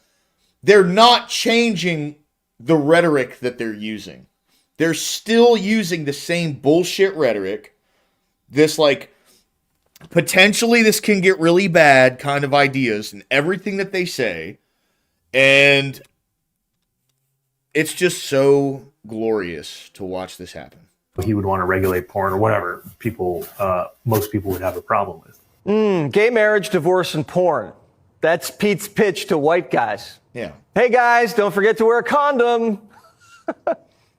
Look who else they're sending out. I love young men. I love frat guys. And in that, remember that? I realized, like, even the ones that identify as conservative are almost always pro-choice. They're almost always pro-gay marriage. Well, just to be honest, if I were ever to fuck a chick like this, I'd be pretty pro-choice too, honestly. Now, I wouldn't, but I would never, ever in my life want to put a baby in a chick like that. Surprised at the number of them who supported Black Lives Matter. Oh yeah, whenever I'm on campus, I see Black Lives Matter flags hanging from every fraternity house. Every one. And trans flags. And people with MAGA hats carrying around fucking Palestine flags too, I'm sure. Too. The Democrats were better off with tampon. It's been 6 months. Half the party's like, yep, we're all liars and we deserve to lose. And the other half's taking a knee for George Floyd. Jazzy Crockett and Acosta are dying to go to prison. And I'm worried about folks like yourself, Congresswoman, because I have to assume that, you know, of course they would like to arrest you and some of the others who are more outspoken in the House. That's just me thinking that. Outspoken and loud and obnoxious are not the same thing. No, you're absolutely right. It's sad that people are fearful and that they are looking at people like me and really scared because they know there is a target on my back when you have the president of the United States who consistently drops my name and gets... Yeah, what's that all about? They all told us Trump had an enemies list. I'm still waiting for the first arrest. Who's Trump arrested besides bad hombres and the linebacker in Congress? Who? James Comey's making death threats, and he's on a book tour and on a beach. I'd actually like to see a little bit of retribution. Biden pardoned so many cronies, Trump probably has no one left to arrest. You're not going to believe who the Democrat power brokers want to nominate. Are you ready? Not Newsom, definitely not AOC, Rambo. If you go have lunch at the grill room or go have lunch at the Capitol Grill or go to anywhere where Obama Clinton types congregate, they're pining for Rahm. They think Rahm is the strongest candidate in many cases. A short Jewish millionaire from Chicago, and he's 65. That is an interesting choice. I'm sure the crowds will go wild. Behind the scenes, they're putting together a shadow cabinet, and some of them still won't even say sorry for the shadow government. Yeah. The former First Lady should certainly speak up about what she saw in regards to her husband and when she saw it and what she knew. Because I think anybody looking, again, at the videos and photo evidence of Joe Biden with your own eyes and a little bit of common sense can see this was a clear cover-up. And Jill Biden was certainly complicit in that cover-up. The Biden clan lied to the country for 4 years, and they have no remorse. We never got somebody that said, we should never have done this. I can't believe we did it. In retrospect, it was a mistake. How arrogant we were. I mean, even, you know, there was a top White House aide who acknowledged to me that's all they are. That this short 10, 15-minute interview I did with Joe Biden in October 2022, he would not have been capable of doing in October 2023. That admission was stunning to me, but it did not come with, and we really made a mistake. We shouldn't have run him. What an error. I can't believe we did it. It didn't come with that. Democrats confess they lied, but are saying they'd do it again. They say they prefer a president in a coma, controlled by a shadow cabinet over Trump or any Republican. Democrats claim they're having a come-to-Jesus moment, but really they're just trying to sanitize the crime scene and sell books. Yeah. In terms of the left, it's a money grab. I mean, that's not the case. It's not. This is. No one's talking about that anymore, Darwin. It got buried by the news cycle. As I was saying earlier. I don't want to get into where my money comes from, but I'm CNN is my. Never lucky. That's a good question, right? But that's probably what's going to be utilized as evidence in a lot of these financial crimes that they're going to be. See, to me, that's the real, like, meat and potatoes of that whole story, was that it wasn't that he had a bunch of videos of him, like, hanging out with hookers and smoking crack. It was the fact that that laptop had a bunch of fiscal crime evidence that the Biden family was doing over in Ukraine. My main job, and that's where my main source of income by far. Very few people write books to make money. I mean, the idea that I would do this for money is it's silly and not true. Democrats just want to be on the winning side now because being right sells. Even with all the book buzz, Tapper's CNN show had its worst month in 10 years. The man's in quicksand. Yeah. The more he fights, the deeper he sinks. The country is changing. A majority of the Democrat voters now think populism's cool. They'd rather have populism than promises of abundance that Democrats never deliver on anyway. The country wants doers, people with common sense, and leaders who tell the truth, not people who lie to them and then write tell-alls to make a quick buck. You know the easiest way to make money in this business? Tell the truth from the beginning. Based. Yep. Yeah. I mean, it's, you know, as we're seeing, they are just in shambles right now because they see they probably see what's coming. They probably know. All right. This is Senator Mark Kelly. He wrote a fucking wall of text. This stupid asshole.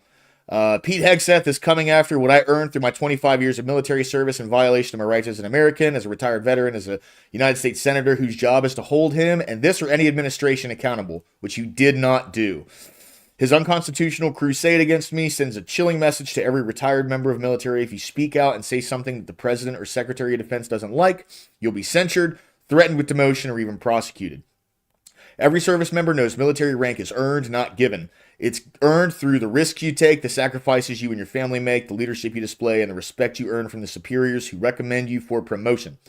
From the moment I drove through the gates of Naval Air Station Pensacola to when I was shot at over Iraq and Kuwait to when I landed Space Shuttle Endeavour on its last mission, I gave everything I had to this country and earned my rank of Captain, United States Navy. Now, Pete Hegseth wants our longest-serving military veterans to live with the constant threat that they could be deprived of their rank and pay years or even decades after they leave the military just because he or another Secretary of War, get it right, buddy, doesn't like what they've said. That's not the way things work in the United States of America, and I won't stand for it. In 1986, at just 22 years old, I took an oath to protect and defend the Constitution. I have fulfilled that oath every day since, but I never expected that I would have to defend it against the Secretary of War or President. But I've never shied away from a fight in our country, and I won't shy away from this one. Because our freedom of speech, the separation of powers, and due process are not just words on a page. They are bedrock principles to our democracy that has lasted 250 years and will last 250 more as long as patriotic Americans are willing to stand up for our rights. So today I filed a lawsuit against the Secretary of War because there are a few things as important as standing up for the rights of the very Americans who fought to defend our freedoms. So, standing up for our rights is just securing your pension. That's all he's doing. You know, like, if you really didn't want to be in this position, you should not have made a video telling people to disobey orders. Telling our military to disobey orders. You should have never fucking done that. And now you're reaping all the consequences. Whether unlawful or not, you told soldiers to disobey orders. You are a fucking retard. Okay?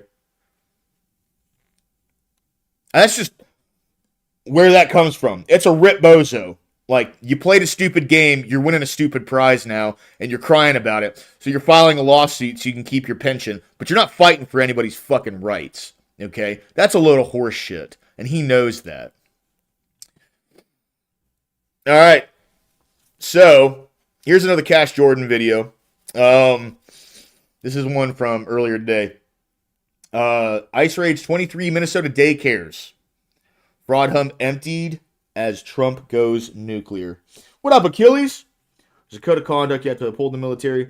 He's going to cause more soldiers to be let go than would have been. I just don't see soldiers going against orders. Like soldiers and he knows that too. You can't defy orders. You can't. Right, exactly, never lucky. A new update in Minnesota's fraud crisis. The Trump administration is taking action against thousands of Minnesota borrowers who may have taken out fraudulent loans during the COVID-19 pandemic. So the fraud situation in Minnesota, it keeps growing every single day. And although 7,000 people were just caught stealing money via 2020 loans, we're also learning about a shady network of home care facilities that may have been created specifically to allow fraudsters even more access to Uncle Sam's piggy bank. And as you're about to see, these sites, they're not just located in Minnesota. No, they're everywhere in America. Here in Minnesota, blatant fraud is taking place. Right here, you see a daycare center. It says it's Creative Minds Daycare. Creative Minds Daycare was actually shut down and was reopened the next day underneath the name Super Kids. This daycare alone has received $2.45 million. This may look like your typical single-family home, but it bills itself as an assisted living facility that's owned by a man indicted for laundering $1 million. His wife runs the assisted living facilities, and the state is continuing to pay as he awaits his trial.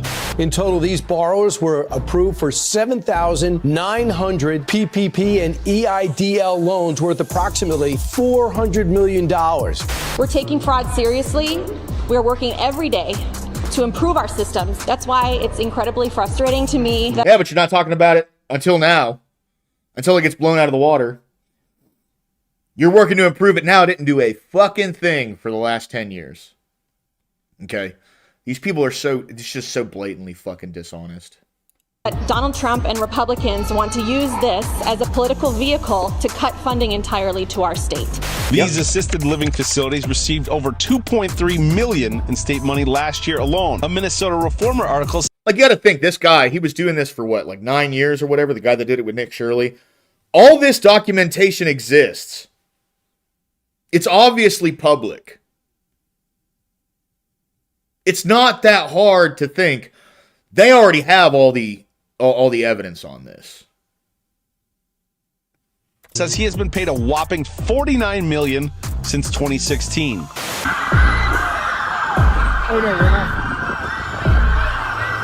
So, when Americans were struggling in 2020, fraudsters in Minnesota, they stole a cool $400 million. And this scam, which the president says is now up to $18 billion, has gotten larger and larger, thanks in part to programs designed to be defrauded, which are full of little businesses with names that sound super legitimate. For example, the Feeding Our Future scam, which was supposed to make sure kids never went hungry, got ripped off. Then on top of that, we've got Minnesota's armada of fake daycare centers that have 0 children inside. And now we have single-family homes that are somehow registered as assisted living facilities and care centers so they can get government money too, which sure sounds helpful and allows more people than ever to get care in the way that they might want to choose to get it. But the reality is this program is just another socialist ripoff of our entire country. And it's not just Minnesota where this is happening. The home care scam is growing and infesting other states where alleged fraudsters are getting their private residences listed as care sites while receiving a host of other federal benefits and payments as well. Money which is then spent on the very politicians who advocate for this stuff, which reveals why one political party in this country is very much in favor of rolling this out every chance they get. Not only when we make pre-K truly universal, but expand this care to include all 2- and 3-year-olds across the city. As the governor said, we will deliver to care by working in partnership with childcare providers, especially home-based providers. Right. What could go wrong? And the real reason so many Americans are just absolutely incensed. And you know what's insane? All they would have to do to infiltrate these organizations and find out exactly what's going on is they would just have to get somebody with a social media history or you know, create a social media history for them, put them in some crazy fucking wig with some facial piercings, have them call themselves they, them, and, you know, doctor up like a degree from, you know, some university, let's say fucking Duke, in like gender studies or whatever, or, you know, whatever it may be. And that person, they're going to allow that person in, and they'll be able to get everything they need, right? So like, it's just so, trying to open this up in New York City will be the biggest failure if they're doing it for fraud.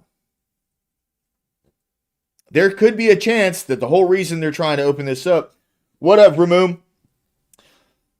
It could be that they're doing this and they're going to actually run this legitimately, so that way they can go, well, see, it's not everywhere. You know what I mean? By this fraud is because it's state-sponsored. The governments of these states and cities enable this kind of thing in the name of goodwill, in the name Something of like helping that, our Darwin. country, I don't know but the really exact- it's just a massive theft operation. And I it's don't know the gotten exact, worse with the help of our formerly open U.S. border, which allowed untold millions to enter our country who did not always come in with the goal of improving America somehow, but rather having the agenda of collecting payments from it in some way, which is precisely why every Western nation, not just America, that has a bloated safety net with zero guardrails also ends up with an asylum crisis the second it deletes its border. But as you're about to see, these scam sites in Minnesota, these places, they know the walls are closing in, and they're doing everything they can right now to cover their tracks. Yesterday morning, I was called by the owner because unfortunately someone came in to our daycare. We looked and saw what happened, and we saw that the suspect came in from the back, broke in from the back kitchen, and he also destroyed the wall to come in. As we walked around the daycare, we saw that our office doors was broken into as well. We saw that, unfortunately, there was important documentation. Unfortunately. Enrollment of the children, and also employee documentation that was gone. Wow, so one of the daycares being investigated for fraud just so happened to get robbed, and the robbers stole the paperwork that would prove fraudulent activity took place. Isn't that convenient? What a nice group of robbers. I just have to say that if you believe what this guy just told the media, you are far too stupid to be walking around without a helmet. Yeah. Because what he just told everyone was that thieves broke into the Family Dollar that he shares a wall with, proceeded to not steal from the Family Dollar, and instead broke through the sheetrock and cinder block wall into his daycare, all so they could steal the records of the children, the employees, and the business. So apparently these people who had already broken into a store that has products, food, money, and they said, what we want is employment and child's records. No, they wanted paperwork. That was their goal. Exactly. So this place exactly, shares a wall with a store that sells physical products and has cash registers and money and all sorts of valuables in it. And the thieves went right through that place right after the fraudulent paperwork. This is so convenient. These robbers, man, their timing couldn't have been better. What are they going to do with that paperwork? The cuts in the wall don't even look large enough for a team of burglars to sneak through, let alone even one person, which is why some people are suggesting this break-in was staged, claiming it looks like these cuts were made from inside the property by someone who was already there. But don't worry, let's ask the manager of this place to explain what happened. I'm sure he's going to tell us everything we want to know. Here's the center's manager. One video made by a specific individual made this all happen. Yesterday was our daycare. Tomorrow might be someone else's. We don't know. So this has to stop. Crazy coincidence that attendance records are missing one day after the HHS secretary requested them from the state of Minnesota. Listen to that. One day after the state wanted all these records, they got stolen. But that's not the only thing missing from this whole daycare scandal. And many people are asking, where are all the parents? Is it just me, or don't you think that if these daycare centers were legit, that the parents that took their children there would be lining up in droves to defend the daycare center? Right. Or at least come out and say, hey, I'm a customer of that daycare center and my kid goes there and I need you to keep it open because I got to go to work. Right. So if tens of thousands of kids are about to lose access to childcare in the state of Minnesota, that's going to destroy the state's economy. Nobody's going to be able to go to work. This is going to disrupt everyone's lives. But where are the parents? Where are the parents on the news complaining about this stuff? Where are the armies of folks on TikTok and Twitter just posting all over the place about how it's President Trump's fault? They've got to stay home and babysit their kids and starve during America's worst affordability crisis. If this were actually happening, what an opportunity for the Democrat Party and the socialists in America to just take it to the president one more time about how he's ruining everyone's life and how affordability is something that he doesn't even care about. This scam is so fake. There aren't just a lack of children, there are also a lack of parents. There's nobody involved in this, in any of these child care centers, these home care centers, except the people ripping off the rest of the country, making this affordability crisis what it is today. This money's supposed to go to help Americans, and it doesn't. Right here. Yeah, here's the thing, right? So if it wasn't for the national attention on this, no one would even know this is going on. That's why, like, remember Tim Walz, when he was talking about how there are state representatives playing hide and seek with potential whistleblowers. Why would they have to do that? Why would they have to do that? Why do you want to talk to them so damn bad? That's the real question, right? Here you see a daycare center. It says it's Creative Minds Daycare. Okay. Creative Minds Daycare was actually shut down. It was reopened the next day underneath the name Super Kids. And just in the past year, in 2025, this daycare alone has received $2.45 million. So the place is shut down, and it still has the sign that has the name of the old company that was shut down on the front door, and it's still getting money. Isn't that suspicious? $2.45 million. So maybe if you want to become a millionaire here in the United States, you should open up a daycare center and receive government funding from a governor like Tim Walz here inside the state of Minnesota, because these people are making $2.45 million, and right now you have a BMW, Range Rover, BMW, and a van outside. And no children getting dropped off at this place, which still has its old name on the front door and still gets paid somehow. This is so ridiculous. But if you thought this was just limited to Minnesota, you would be flat out wrong. Put your seatbelt on, because things are about to get even worse. My decoy and I went to Aisha Home Child Care in Kent, Washington. Oh, Washington. Inside. A corresponding page for Aisha Home Child Care on the state expenditure website indicates that this place has raked in $753,053 since 2022. Awesome. We matched the address on the business card given to us with records for an Aisha Home Child Care on the Department of Children, Youth, and Families website so it's a for real Washington place? State. The DCYF indicates that this place only serves 2 children. Their licensed capacity is 12, and they have 10 available slots, reflecting this place only babysits 2 kids, and they've raked in almost $1 million in 3 years. Kids, but they're raking in $753,000. Even if this was, let's assume for a second, a legitimate daycare business that's only serving 2 children, there is no world where the government should be giving almost $1 million or $750,000 in subsidies to this place. But they On are. the inside, That's the my inside. decoy did see children. There was a small room inside of this person's house that was outfitted to look like a daycare. My decoy indicated that these children looked like they very well could have just been the person who was living there's children. The owner... Wow.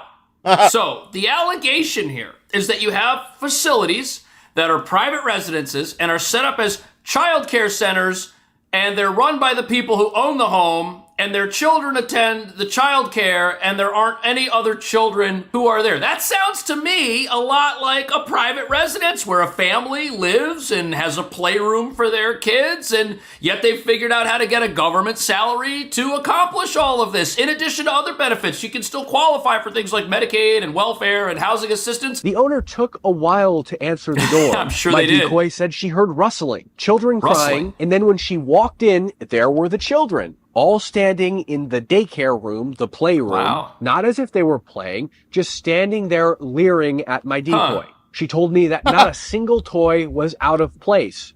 This wasn't as if these children were just playing with toys and at daycare. Everybody who has kids knows that if you put kids in a room full of toys, those toys do not stay on the shelf. This is very suspicious. It seemed that they were just placed in that room because there was a visitor. Now, I went through the licensing history of Aisha Home Childcare, and in 2016, they had a name change or modification that expired their license. In 2018, they moved, which corresponds exactly with the fact that I can't find any funding for this place prior to 2018. I could, however, find funding for the owner, Sarah Molin, who between 2021 and 2023 raked in $113,667 from the Department of Children, Youth, and Families, $257,078 between 2019 and 2021, and then was apparently receiving social and health benefits of $12,343 between 2017 and 2019. Darwin, just call your government with a mush mouth. And $23,369 between 2013 and 2015. I mean, this just doesn't stop. We're paying people everything they could possibly need and a salary on top of it. America, what a generous country, except this money is supposed to go to Americans and legal residents who are struggling and who actually need it. But the reason it's not available for those folks, the reason those folks have trouble buying their food at the grocery store and might have trouble with their health care is because the money has been given to scammers. And this is something that the entire country is now grappling with in all 50 states. And the worst part is that these schemes are so obvious and so rampant, they're just out in the open for anyone to find if they want to look. This may look like your typical single-family home, but it bills itself as an assisted living facility, and it receives a lot of taxpayer money. Here in Minnesota, the number of people getting help in assisted living facilities is up, double the growth of other programs. But here's the kicker. Because there's such a great scam in this assisted living space is 10 to 15 times the growth in other programs. Wow. Hi. So we pulled the data on assisted living facilities in the Minneapolis area. Minneapolis, as you might expect, has a lot. 169. St. Paul, with a population of 307,000, has 83. But Brooklyn Center, 30,000 population, has 106. And Brooklyn Park, population of 84,000, has 181. More. Okay, if you're a government investigator, it's your job to look at how many people live in a place like Minneapolis and how many facilities you have, and look at how many are in St. Paul and how many facilities you have. And then it's your job to look at these other areas where they have 10% of the people that you'll find in St. Paul, but somehow more of these assisted living facilities. It sounds like there's a major public wellness catastrophe happening here that people should go check out, or there's some kind of fraud. Look at this, the same thing over here, Brooklyn Park, 84,000 people, and they've got more assisted living facilities than Minneapolis has. That's ridiculous. That's how you spot obvious fraud. This isn't even hiding. There's so many of these facilities, but it makes perfect sense when you've got elected officials designing programs that are designed to be ripped off, that are impossible to audit. How do you audit a home assisted living facility? You got to show up and knock on the door, and it's someone's private residence. You've got this commingling of someone's living space with the area where they're supposed to provide childcare. And if they've got their own kids, it's very, very hard to determine from an auditor's standpoint which people are here legitimately because they need childcare and which are the people who live in the home and are just taking advantage of a system. It's hard to figure that out. And in case you were wondering, this does magnificent things for the net worth of the fraudsters who are not struggling with an affordability crisis at all in America for some reason. But this assisted living facility puts this all in perspective. It's owned by a man indicted for laundering $1 million in the Feeding Our Future scam. Great. Isn't that funny? He's Gandhi Mohammed, now Gandhi Abdi Kadai, and his LLC owns the homes. His wife runs the assisted living facilities, and the state is continuing to pay as he awaits his trial. Great. We went to each of them. We're curious. Each of them. The man who owns this building was indicted in the Feeding Our Future scandal. Did you know that? No. Yeah, of course not. Don't know that? You think what? Do you know the Feeding Our Future scandal? The scam that was, there's all these indictments related to fraud, false, billing on Never heard of it. No. Children. No, that's not. I mean, what do you expect him to say, right? What answer did you expect to get when you went to the door? They weren't going to say, yeah, I know he's a criminal, but we help children here. No, they just showed up. These people, they might not even know, or they might just not care. They probably don't care that this is all over the news. You know why? Base Broom, yeah. Oh, it's hasn't even started yet, buddy. Because they're still getting a paycheck from the government. How big of a deal can these scandals be? How guilty can these operations be if the government's still willing to pay them? You see, that's where this state-sponsored aspect of all of these fraud schemes comes into play. Telling the fraudsters that this is the way things should be, especially when Minnesota's governor loves to get out there and pump his chest about how his state is so generous. It's the most generous state in America. That's why people take advantage of it. It's generosity that's being taken advantage of. It's not state-enabled fraud. No, not at all. That it's not true? It's not true. The way I know that. These assisted living facilities received over $2.3 million in state money last year alone. A Minnesota Reformer article says he has been paid a whopping $49 million since 2016. Wow. How is it possible that this person who's been indicted in Feeding Our Future also is still collecting checks from the state, running these assisted living centers with his wife? I honestly have no idea. It seems like the most basic due diligence would have been to run a check of all the people indicted in Feeding Our Future and then make sure they're not getting paid from other state programs. Right, but you see, the problem is the people who wrote these fraud laws and signed off on all of these programs, they did it because they didn't plan on checking or auditing any of these places, and they've allowed programs to get created which are deliberately hard to check up on, even if investigators want to go and crack down. Nope, they don't want to check on any of this stuff. And fraud in this country is getting so bad that even programs which were supposed to be tied to legitimate businesses, which were supposed to bail out and save legitimate businesses and give them a lifeline during 2020, well, now we're finding out that those were also plundered. So the Small Business Association cracking down on fraud in Minnesota, with Administrator Kelly Loeffler posting in part this quote. Today, our agency took action to suspend 6,900 Minnesota borrowers amid suspected fraudulent activity, circles suspected. In total, these borrowers were approved for 7,900 PPP and EIDL loans worth approximately $400 million. But Democrats are doubling down on blaming President Trump for politicizing the scandal. We're taking fraud seriously. We're working we can tell every day to improve our systems, hold those criminals accountable, and move our state forward. Who has Minnesota held accountable for this? The same places they shut down reopen. The same fraudsters who are getting indicted by the federal government are still receiving government money from Minnesota for other businesses. How are we taking it seriously? How are we moving our state forward if it's still happening? Literally, Minnesota has put 0 people in jail over this. All of the people who've been indicted in these scams and have been caught by the federal government, okay? Yeah. Minnesota's done nothing, and all of the people in Minnesota who are supposed to know about this and who are supposed to look out for it, they're not doing anything. They're not stopping it. But listen to whose fault it is. That's why it's incredibly frustrating to me that Donald Trump and Republicans want to use this as a political vehicle to cut funding entirely to our state. Donald Trump and the Republicans, they want to use this as a political vehicle to just cut off funding from our state. These people, they know what they're doing. They're not looking for criminal activity. And now that it's there, and now that it's about to disappear, they're very frightened because this criminal activity enables them to stay in office. You see, the fraud groups that are out there benefiting from it, who do you think they vote for? Who do you think they rally the troops for to get out? For the Democrats, the other people who were continuously allowing this to happen. That's why there were 500 Department of Human Services employees that became whistleblowers over this. 500.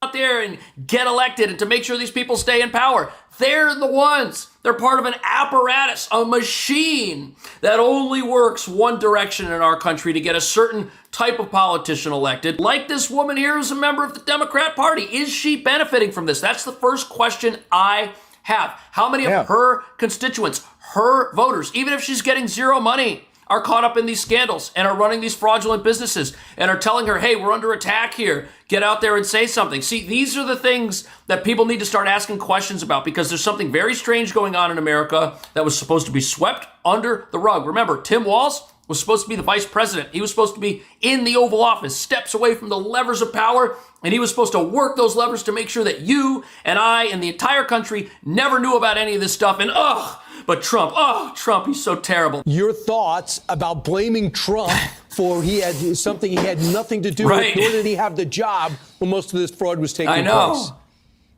Yeah, no, he's not governor of Minnesota, and that's not how our system works. We have... I mean, that's always their fucking... Yeah, I've heard that too. I can only confirm 500, but that's always what they pivot to. Every single time they get caught doing something wrong, Trump bad. That's what they always fucking pivot to. They never pivot to anything of any substance. They never bring opposing evidence. It is, well, actually, it's Trump's fault, guys. So, he's real bad, and he's the president. So, he's super bad, guys. And, it's Trump. He's bad, So, Trump is bad, and, the fraud, it's terrible. We're working on that. But don't forget, guys, Trump is bad. Industrial scale yes, fraud we here. do. That's what the attorneys have been saying as they indict 80-some people. 80 people. And we're seeing convictions across the board. So that's around, they're saying, could be $9 billion. So when you look at $400 million for PPP loans, that's peanuts compared to what we're seeing in Minnesota. Peanuts, that's right. And this has been going on for years. So trying to make it a thing right now when nothing has been done, when we've seen nothing happening on this in years, just makes absolutely no sense. Unless, of course, people are benefiting from it. Then it makes perfect sense. And if you're claiming, 40-some kids, the I think Leering it is, Center. they're claiming and getting reimbursed by the taxpayer for, you go up at 11 a.m. or 1 p.m., and there's no children? That's insane. And then eventually they invited the mainstream media, the Star Tribune, that's our big liberal paper. They go in there, and there's 4 kids. And they're like, look, we're a legitimate business. Well, okay, really? We can't, allegedly, they are fraudsters. If you have 4 children in a place that's licensed for 99 children, as what it says right here, and has been getting paid to care for 99 children, you're just proving that the whole thing is a scam. This place should have been packed with bodies. There should be lines of people trying to get their kids enrolled in this place, but there's none of that. We don't have any evidence that any children have lost childcare because these places are getting shut down. We don't have armies of parents out there complaining. We don't have a bunch of kids that have nowhere to go. There's no evidence of any of this. We had... Because no one did lose any fucking childcare. Some children show up and get bussed into these places to try and cover for them and make them sound like they were legitimate and appear that they were legitimate after all of this came out, after they were able to allegedly team up with local news networks who were going to come by in a few days and film something. They were able to find 4 kids. That's the allegation here. Look, I think this is absolutely ridiculous. I think it's happening everywhere. I think that what we're going to see and what we're going to learn in 2026 is that scamming the federal government has been a one-way street for this country and has only benefited political interests on one side of the aisle. But what do you think? I'll see. Yeah, that's exactly what's been going on. And no one has any credible argument against it. No one is even the crazy thing is these motherfuckers are saying, yeah, it is. It's everywhere. It's happening and it's bad.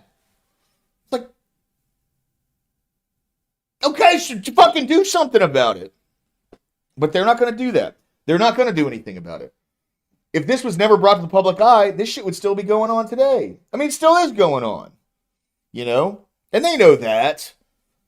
They just have to speak on it because they know they're cooked. All right, next order. This is the end result, right? President Trump just announced he's suspending all payments to sanctuary cities and states like Minnesota and California starting February 1st. Finally, they do everything possible to protect criminals at the expense of citizens. It breeds fraud and crime. No payments based. Let's hear what Trump has to say. We're giving 90-day notices to places like California, Scott. Right away, we're going to send out that notice. Who would bill the federal government as people poured into the state to send those people back because no country can afford to do it? No country can afford to take in millions of people, pay for their education, their health care, their hospitals. You just can't do it. And we all have a heart. You can't do it. But many of those people are murderers. They're people released from jails, prisons, mental institutions, insane asylums. They're people that are drug dealers. They're addicts. Additionally, starting February 1st, we're not making any payments to sanctuary cities or states having sanctuary cities because they do everything possible to protect criminals at the expense of American citizens. Yeah. And it breeds fraud and crime and all of the other problems that come. So we're not making any payment to anybody that supports sanctuary cities. Based. We have also suspended nearly 8,000. We're giving. There's no reason for us to even have anything like a sanctuary city. What you're saying is this city does not follow federal law. That's all you're saying. That's it. Here's another update. We have some breaking news to share with you on this Tuesday. And by the way, this woman, incredibly attractive. I don't know. I figured I needed to say that, but holy is she a fucking bombshell. Tuesday, as Fox News is reporting that the Trump administration has ended the temporary protection status for Somalis in the United States. We're taking a look here at a social media post courtesy of Fox News. Get them the fuck out. Saying this, the Trump administration is ending temporary protection status for Somalia, affecting several thousand Somalis currently living in the U.S. and several hundred currently living in Minnesota under the protection.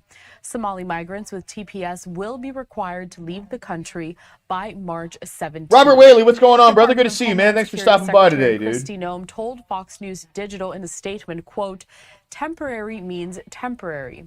Country conditions in Somalia have improved to the point that it no longer meets the law's requirement for temporary protected status." That statement went on to say, quote, "Further, allowing Somali nationals to remain temporarily in the United States is currently and contrary to our national interests. We are putting Americans first." Bringing us out to a live image that we have of the White House over in Washington, D.C., as I continue to cite some more of this reporting courtesy of Fox News Digital. Sources tell Fox News Digital that there are 2,471 Somali nationals currently in the U.S. under TPS, with just over Achilles, exactly. in the country with pending. I mean, that's really what it comes down to. If a state government does not want to follow federal laws, then that state government can go without federal funding, right? Bottom line, we have laws in this country. Immigration, everything revolved around these deportations and immigration has been law forever. None of this is new. It's just never been enforced to this degree, and we're starting to see why. Like the cracks in the porcelain are starting to show. TPS applications. The move comes as DHS continues ICE operations in Minneapolis, Minnesota, after a widespread, roughly $9 billion fraud scheme involving members of the Somali community plagued the state. Fox News Digital learned that an estimated 600 Somali nationals who are protected by TPS live in Minnesota. Now, Somalia was granted temporary protection status in 1991 as a result of an ongoing civil war in the African nation. Former President Biden most recently extended the protection in September of 2024.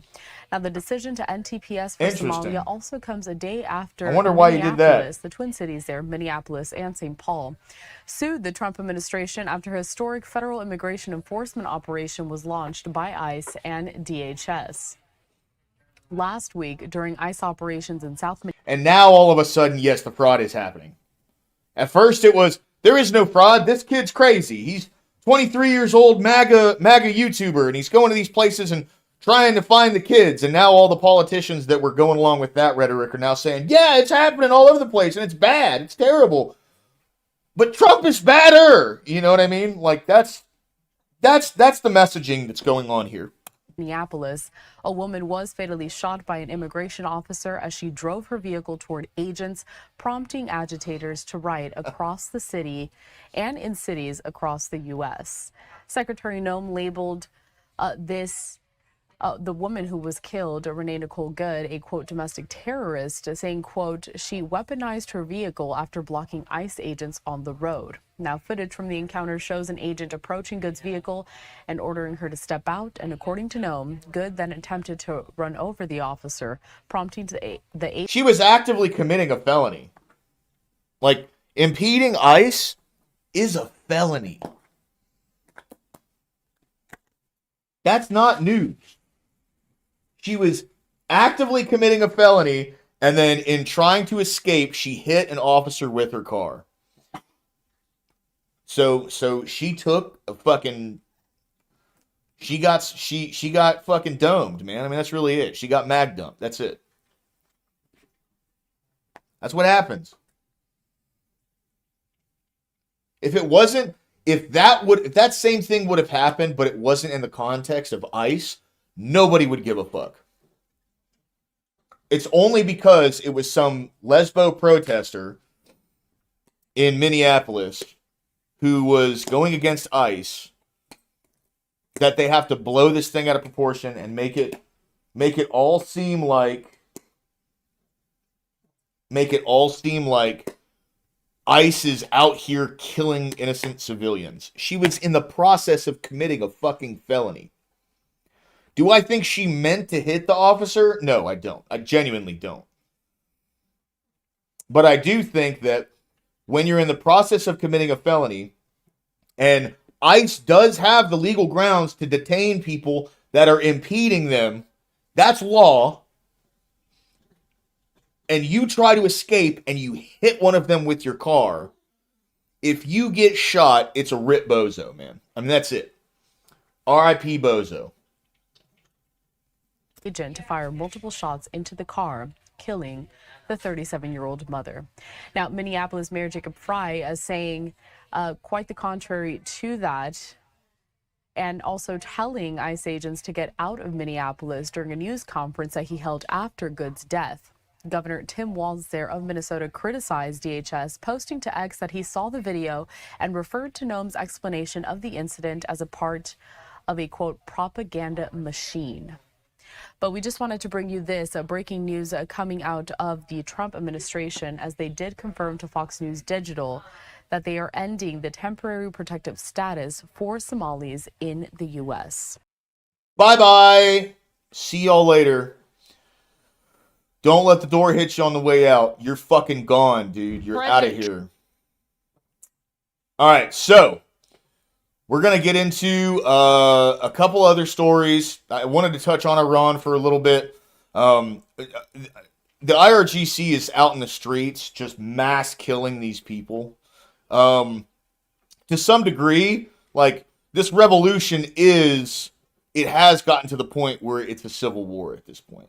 You know what I mean? Like, it has gotten to the point where, they're burning down the Capitol building. They're burning mosques all over the country. It's gotten to the point of civil war. But the IRGC has mobilized their troops, and they are gunning people down and then just leaving their bodies in bags along the sides of streets. President Donald Trump is assuring Iranian protesters that, quote, help is on the way as the death toll from the protest rises in the region. Over 2,000 people have died during the unrest, and Trump posted to Truth Social encouraging Iranians to keep protesting. Trump says he will not be meeting with Iranian authorities until the... 2CTV, is that with the Goldie Gamini or whatever her name is? What's up, Joe Romano? Good to see you, man. Welcome in, dude. Welcome in.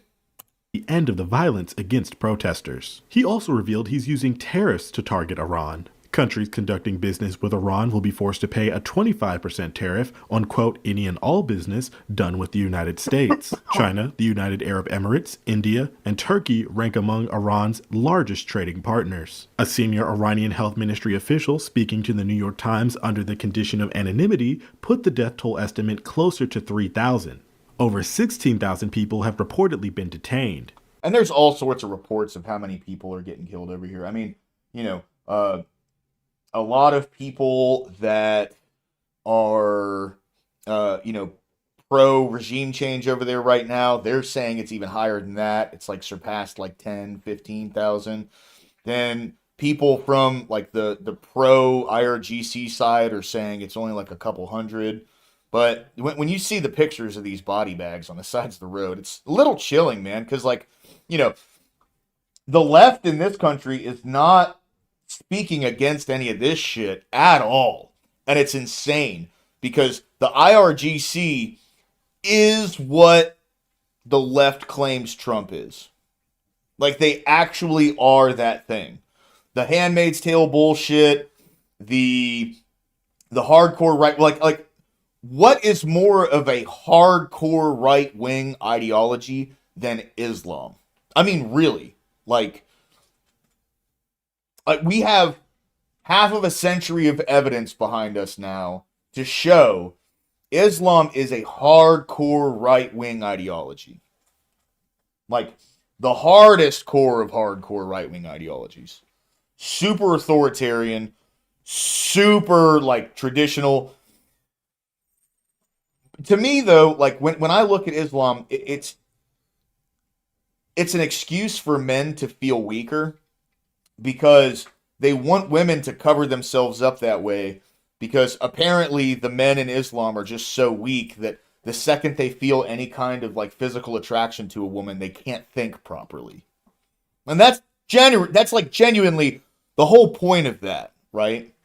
It's ridiculous. So, you know, I mean, I'm just going to say it. Like, Islam to this degree, right? Like, the Saudis are a lot different. UAE is a lot different.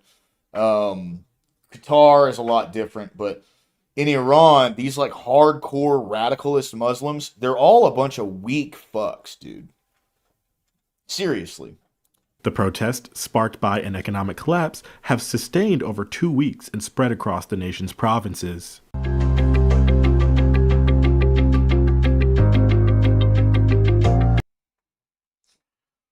So, Trump's telling these motherfuckers now, this is just from a couple hours ago, but Trump's telling these motherfuckers now, hey guys, look, this isn't going to last.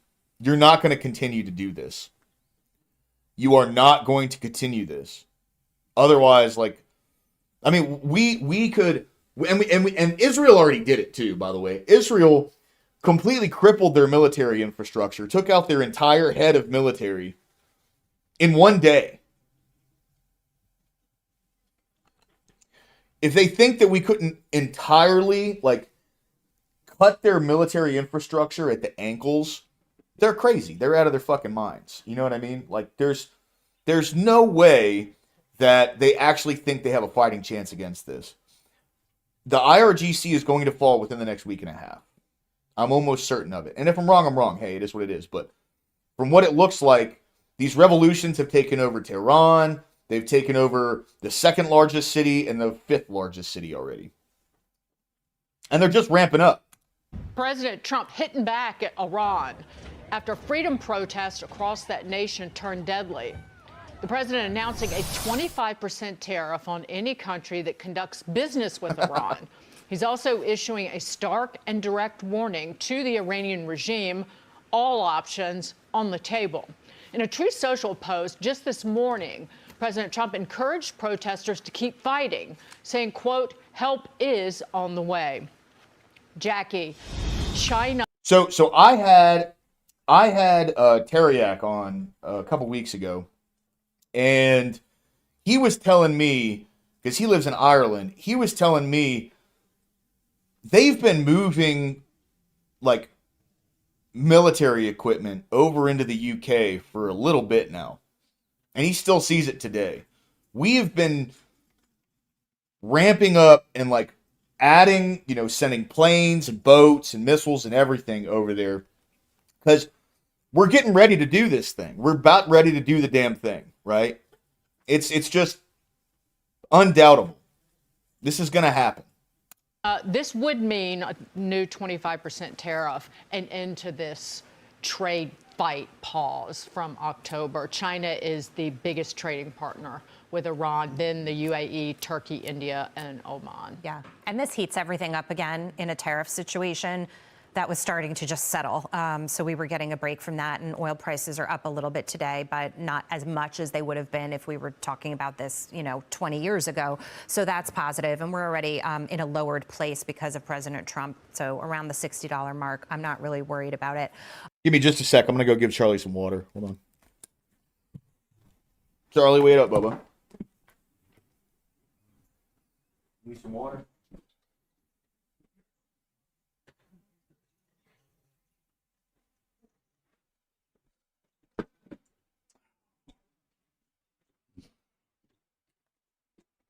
Oh. Okay, I'm back. Usually I would take my time to dig into the oil aspect of it, but today I just rather do something else. I was particularly he's not a fan struck of any of by that shit. The story of one 26-year-old. His name is Irfan Soltani. He's scheduled to be hanged to death in Iran after he was arrested during the protests. That scheduling is for tomorrow. We are reporting, many outlets are reporting, more than 500 people have been killed in the protests. That's sort of the unofficial official number. The Jerusalem Post is reporting that over 12,000 people have been killed so far. There are many reports on X that the hospitals are completely overwhelmed, that the scene in the streets is pretty gruesome. And I think about this individual, 26 years old, didn't ask for this regime to come into power, but is in a situation where he is risking his life, and ultimately his life tomorrow can come to an end as he tries with so many other young people to try to overthrow this government. President Trump and the tariff aspect of this, I think he's going in stages. I've always told everybody, whether we're talking about business strategies, tariff strategies, foreign policy strategies, that you have to trust him, that there's a method to his madness. I think the same rules apply here. I think starting with the tariffs is phase one, but he means it when he says all options are on the table. I think if there's any opportunity for the Iranian people to become free of this oppressive regime and situation that they're in, it's now, and I think they recognize that. They've tried to rise up before, but never like this. I think they understand if you're gonna do it, if you're gonna risk your life, if you're gonna be hanged in the public square tomorrow, you want President Trump to have your back, and I think that he will. His Truth Social post, Dagan, that you referenced this morning, almost places himself as sort of a revolutionary strategist, giving them advice on what to do. So I wait to see what happens, like everybody else does. I'm appalled by all the people who see. This is a revolution of people who are actually fighting tyranny. This isn't a bunch of like middle class kids that grew up super wealthy and they got on the internet and got a college education, and then they say, well, our government's fascist. That's not what's happening. These people have watched people be murdered in the streets for years by this oppressive government. Women are killed just for letting their hair down. They're beaten just for letting their hair down. They're forced to go to a fucking mosque, right? Like, this is what true oppression looks like. We have a similar gathering of people, but they're all a bunch of feckless, weak, useful idiots that aren't even like thinking about what true actual oppression looks like. They have no idea. They've never seen it. They've never had any consequences for their actions. And that's why what's going on in America is not going to evolve into anything bigger than just a bunch of fucking losers standing around with signs and whistles and blaring car horns and shit. That's all it's going to be, right?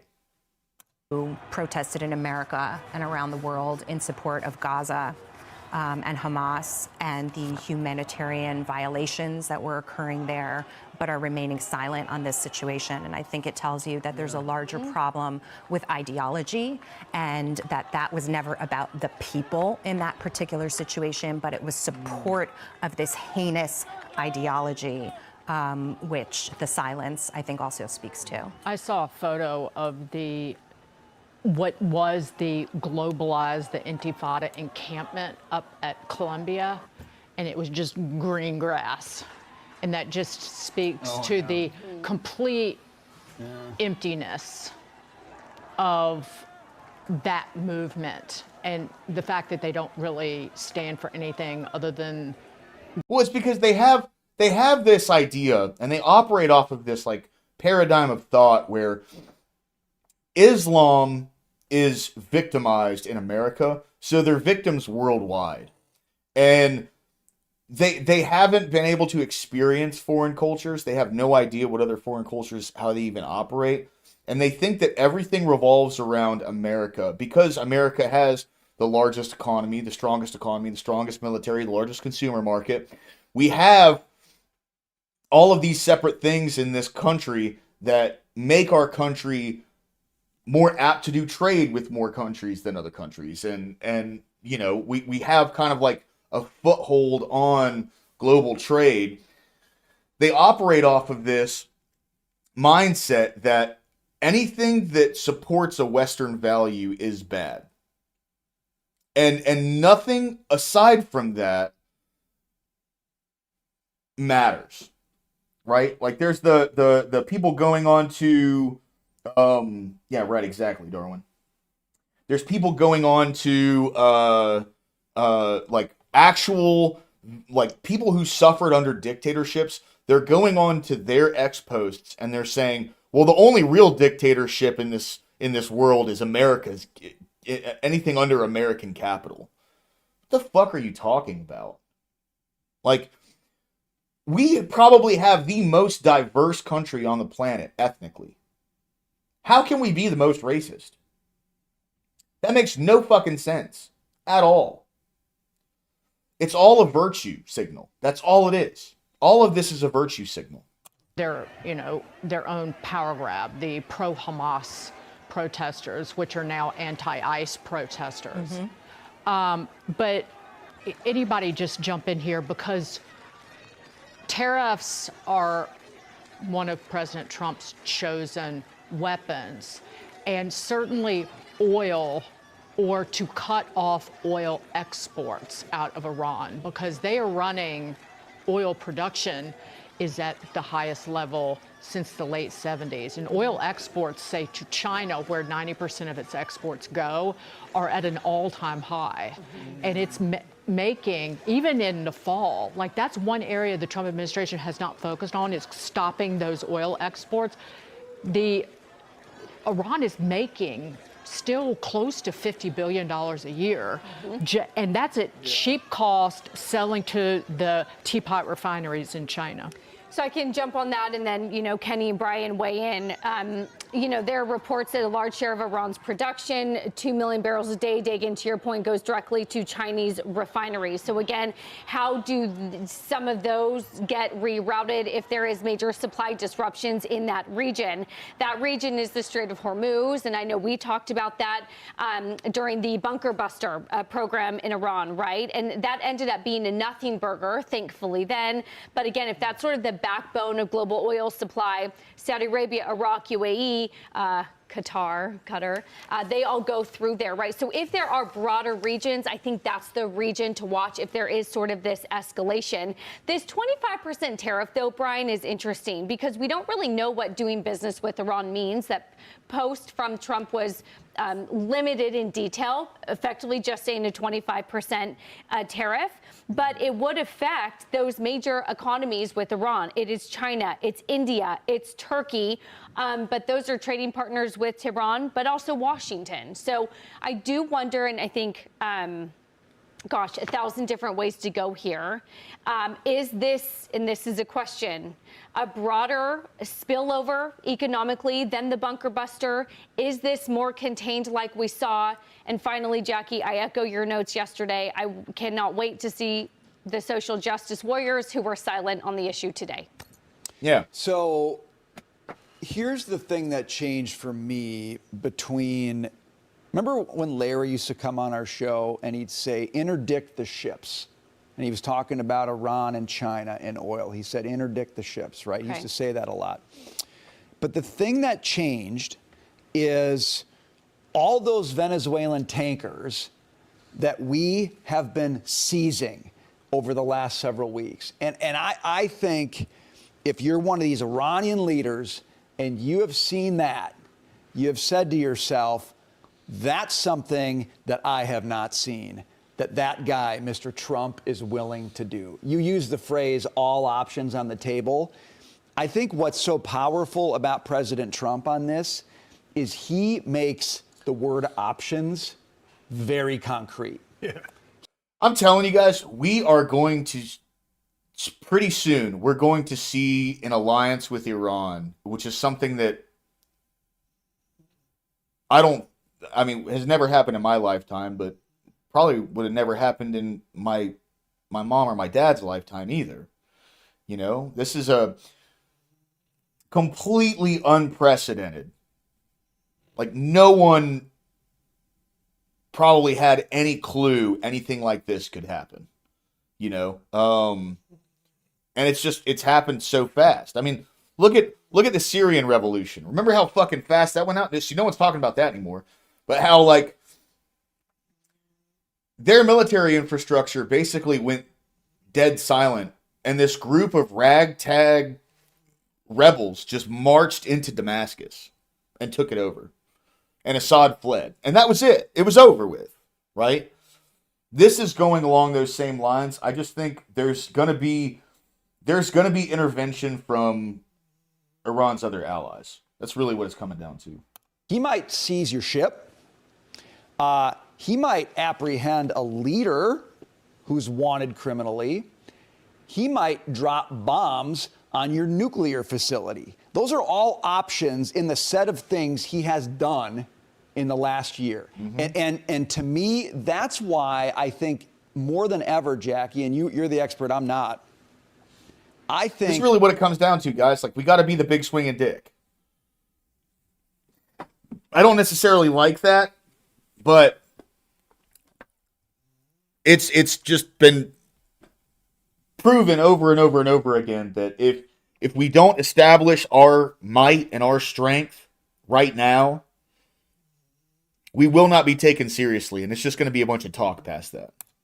There's a possibility that these leaders in Iran leave before they see any of that stuff happen again, because they know Trump will do it.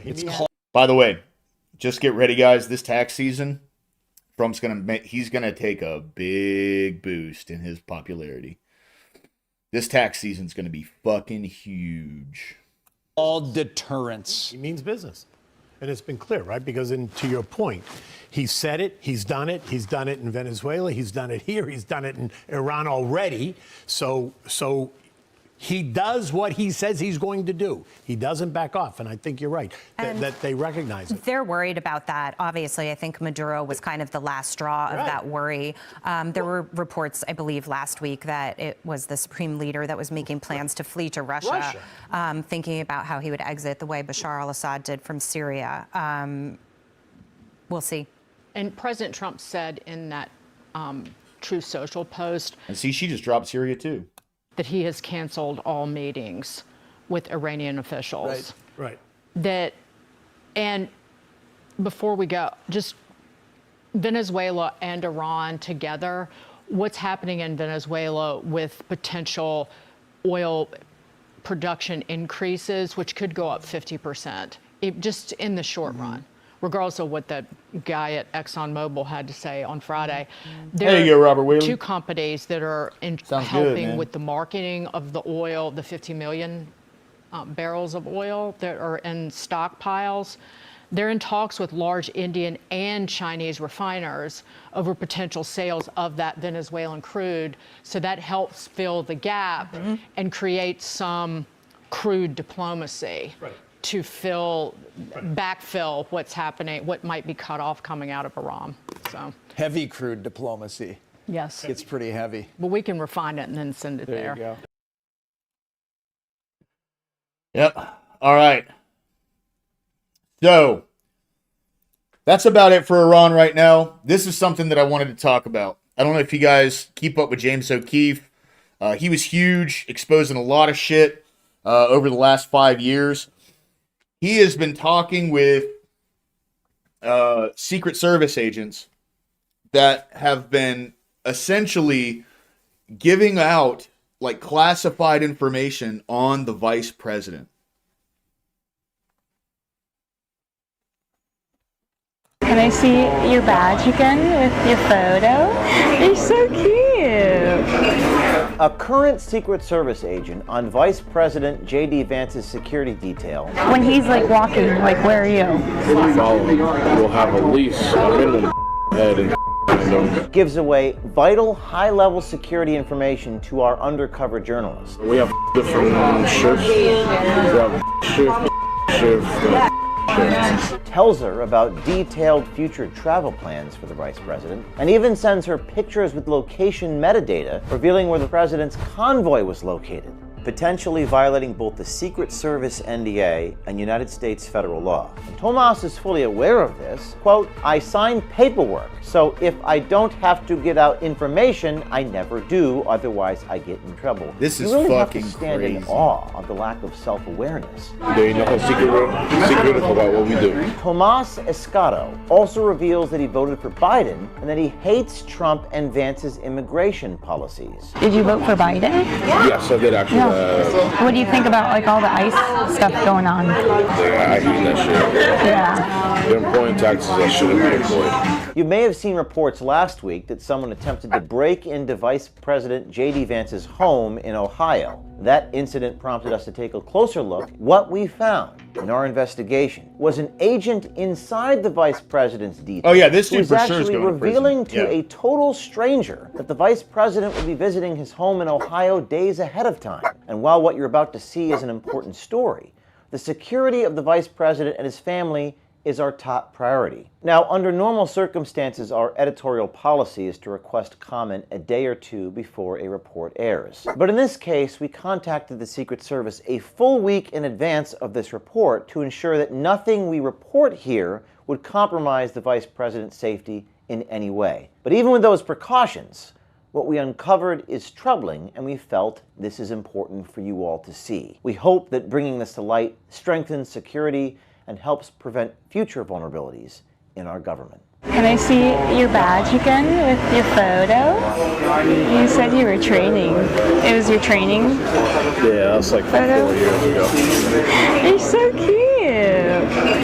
We met Thomas on the dating app Tinder in October of 2025. The Secret Service agent is a holdover from the Biden administration. He was actually He is so tasked with fucking protecting good at Kamala this Harris shit, dude. and Doug Emhoff. In fact, he sent us this image from a Christmas party in December of 2024. There he is with Kamala Harris. How did you get picked to do like vice president? Not by choice, it's just they talk to you and they let you know. It's like, hey, eventually you're going to have to go down to D.C. Okay. All roads lead to D.C. now, that's where you're great. So you can go to the president's detail, the vice president's detail, what we call counter surveillance division, so that's undercover stuff. Note the irony, he's talking about undercover counter surveillance to a journalist wearing a hidden He's getting camera. fucking Tomas BTFO'd, Escato is dude. often directly involved in the vice president's transportation to and from his residence at the Naval Observatory, surveillance of the vice president's residence, and even protecting Vance's wife Usha Vance and their children. Here he complains again to a total stranger he just met about his assignment involving J.D. Vance's children. So what are his kids like? We go to school with them. Oh. Yeah, we follow them everywhere. There's a 24/7, there is no black coverage. Not like it's a babysitter with a R. It's a weird one that we always talk about, like, what the fuck is this? But you can't do nothing.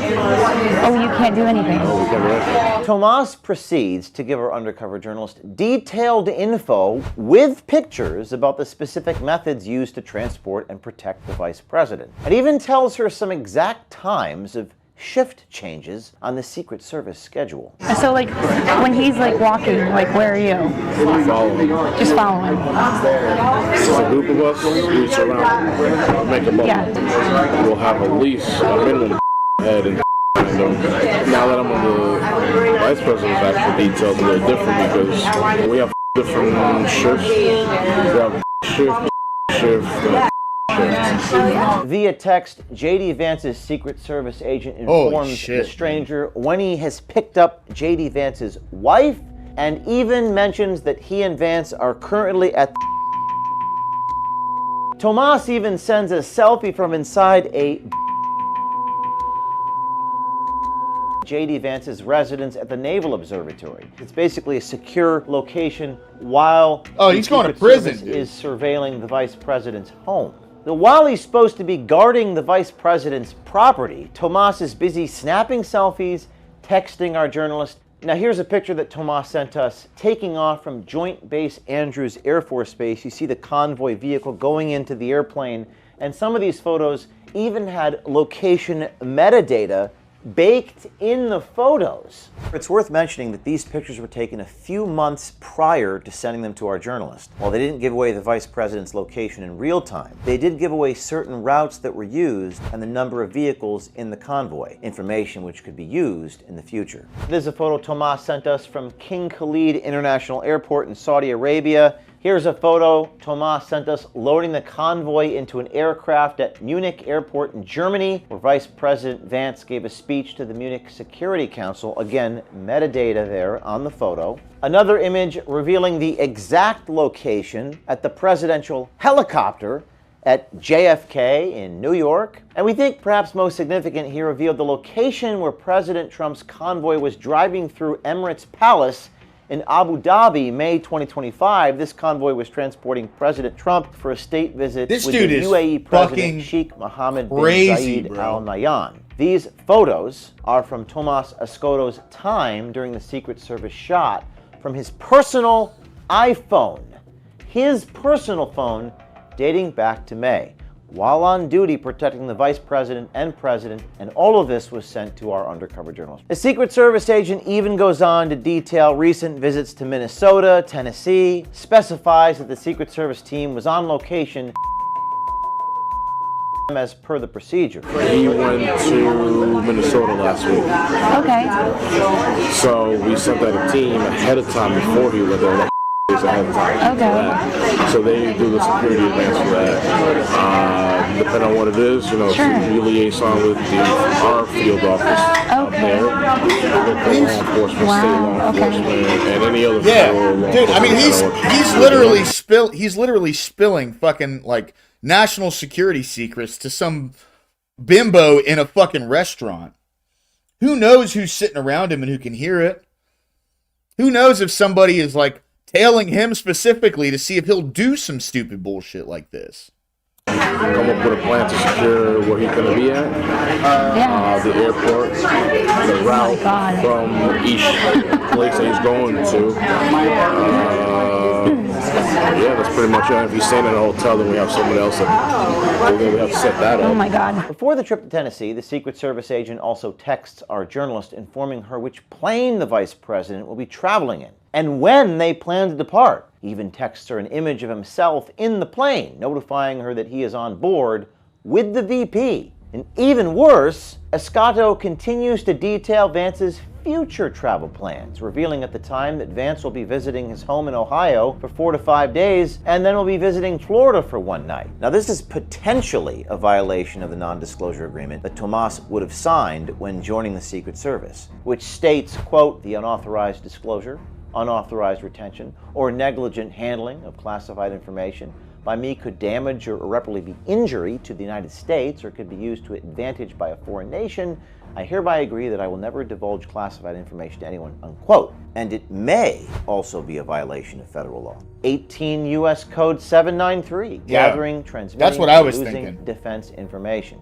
Now, in some Section D, it states, lawfully having possession of photographs related to national defense and communicating or transmitting them to any person not entitled to receive them shall be fined or imprisoned, not more than 10 years or both. It's important to note that the send this motherfucker to prison, man. I mean, like, look, I know he wasn't sharing it with some, like, enemy of the state or something like that, but there has to be, like a message has to be sent about this. You know what I mean? Like, this is gross negligence at the very fucking least. Secret Service could not confirm that the behavior exhibited by Tomas violates these laws, but they did say they are potential violations of the United States Secret Service Code of Conduct. Tomas is fully aware of this, as he mentions in one text to our journalist, quote, I signed paperwork So if I don't have to get out information, I never do, otherwise I get in trouble. What a you fucking really have loser. to stand in awe of the lack of self-awareness. All of what I just showed you is ironic, because Escato has already given our journalist information about protective formations, times of shift changes, locations and times of travel, and even pictures of vice president convoys with location data. There is one more aspect to this interaction that caught our attention. Tomas reveals to our undercover that he voted for Biden. Did you vote for Biden? Yes, I did actually. No, it's 2020. 2020, yeah. Yeah, I did too. That was the first time I was able to vote. Really? I wasn't a citizen. Wow. I got my citizenship in 2018. If Tomas got his citizenship in 2018, he's been a Secret Service agent for 5 years. Why the fuck is someone who is not a natural-born citizen in the Secret Service? That's absolutely crazy to me. That makes absolutely no sense whatsoever. How long have you been as a Secret Service? 5 years. 5 years. Okay. And that means he was placed into duty with the Secret Service after about 2 years of citizenship in America. Tomas also goes on to reveal that he hates President Trump and Vice President Vance's immigration policies. What do you think about like all the ICE stuff going on? I don't like that. It's really sad. I don't understand why they're covering their face. I don't agree with that at all. You know why they're covering their face? Because we're dealing with people who are they're deporting potential like cartel members and shit. And anyone who knows of like when the Mexican government actually went against the cartels and they captured, what was it? El Chino or El whatever his name was, when they captured his son. All of the officers that were part of that got murdered. They were tortured to death by the cartels. At the end of the day, we're public servants. Sure. You're allowed to see our face. Yeah. There ain't no secret about what we do. But why they're doing that, I have no idea. They gotta stop with that stuff. Though. Yeah. It's terribly sad. No, that is actually a sad thing. I hate that shit. Yeah. They're employing taxes that shouldn't be employed. Now there, Tomas is actually allowed to express his opinions. It's his First Amendment right. If he was only doing that, this wouldn't be a story. We thought it was important to include that because it might provide some clues or context as to why he was displaying this behavior. Whether Tomas is merely inexperienced and loose-lipped, intentionally sabotaging the vice president's security, or just plain stupid, well, that's unclear. But what's certain is this should not be happening inside our Secret Service, particularly after the serious security lapses in 2024 that led to the head of the Secret Service resigning after what happened in Butler, Pennsylvania. And why do we think this is an important story? Well, most importantly is the protection and the security of the Vice President of the United States. And we hope this story leads to better security and better protection than what we're seeing here. We're confident that it will. We hope it sends a shockwave through the Secret Service that deters bad actors and unprofessionalism in a way that, for example, Inspector General never could. And I mean, this has to become like an internal thing. They're going to have like some other sect that's going to have to monitor these people, their phones, everything. I mean, like, it's ridiculous that we don't already have that. We hope that it leads people with information to come to O'Keefe Media Group and Citizen Journalism Foundation. We hope that it encourages people to tell other stories like this, to root out malfeasance in our government, and to force people to do the right thing, to force people to do their jobs. And if you know the American people are being lied to, please reach out to us, tips@o'keefemediagroup.com, or text us 914-491-9395. That's 914. Yeah, he really is, Scott. That's messaging us on He's such Signal, a fucking legend, dude. So it can be secure communication over a Signal call. In the year 2026, we're going to be releasing our investigative reporting every Tuesday at 1 p.m. Stay tuned for the Secret Service's reaction to this story, the reforms from this story, your caller reactions, and special guests on the program with breaking news related to this story. See you soon. This is James O'Keefe. You know me for exposing the truth. And that's just absolutely insane, man. I mean, like, the fact that we're Yeah, right. I actually think Trump's being pretty chill considering they try to smear, bankrupt, jail, and kill him. Yeah. What's this? Honeypots continue to be insanely effective. They sure do. Straight to jail, absolutely. Put that motherfucker in prison, bro. Every single Biden hire should be shown the door. We need a mass purge until that happens. America will be imperiled. Absolutely, man. I mean, like, really, at the end of the day, dude, like, if we have this much of a security leak for a president that has already been attempted, like, people have tried to take his life more than once. You know what I mean? We can't have this kind of gross negligence going on in the Secret Service. Absolutely insane. All right. So here's the big one, boys. Remember this guy?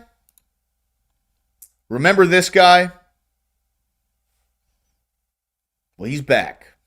Again, we have experience with this type of vaccine in billions of people. Now you do, don't you? Now you do, you fucking scumbag. It's a safe vaccine. Of course, with the mRNA, there's a very, very, very low risk, particularly in young men, of getting a myocarditis.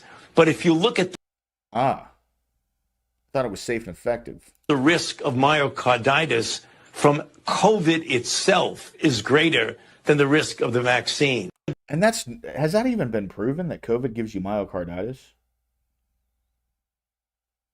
Has that even been proven? I have not heard any credible evidence. And the only thing that I continue to hear is mounting results of research people are doing on the mRNAs that are showing that it's not effective and it does nothing but, or it's not effective and it causes all sorts of issues.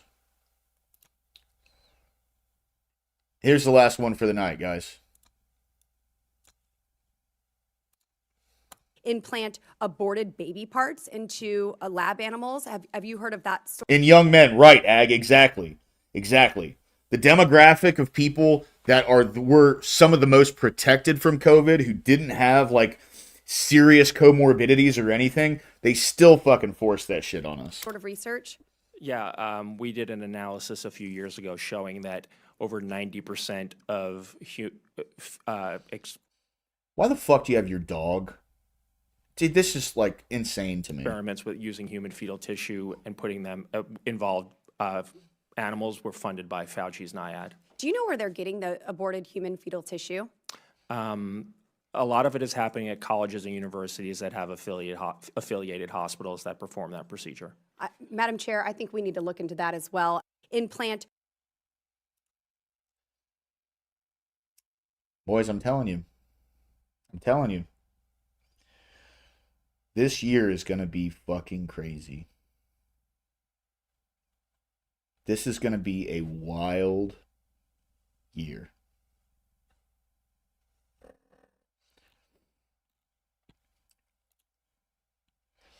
Do a little scrolling. We'll do a little doom scrolling, and then I'm gonna go ahead and jump out. The public who took the vaccine were not stupid or sheep-like. They are well-meaning people who had their trust and goodwill abused. People who just took it, yes. People who tried to force other people or shame other people into taking it, no. What up, Marilyn? How you doing? No. So, yes, absolutely, I agree with this at face value. But the people who just took it and did not try to force that on others, absolutely not. Absolutely not. Fucking scumbags. They first, they tried to go the emotional route.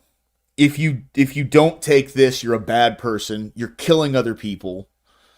Then they tried to usurp our Fourth Amendment rights with OSHA, which got smacked down in the courts.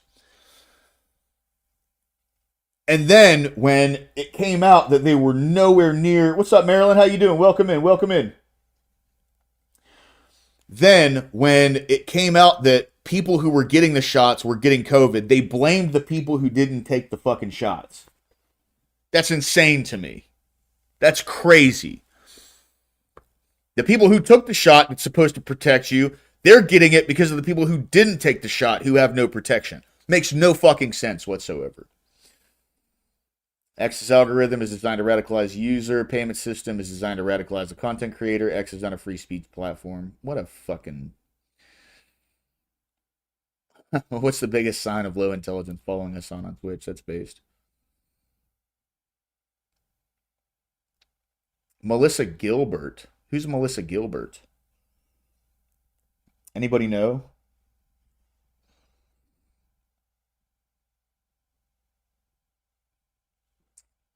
All right.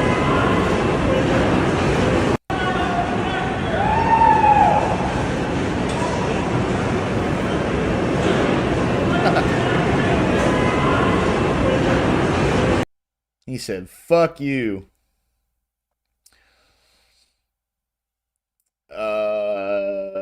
On different sides of the world, yes.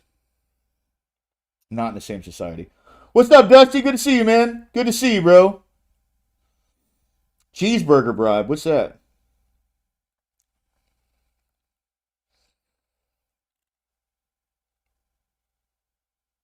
I can face prison time. Yeah, we know that.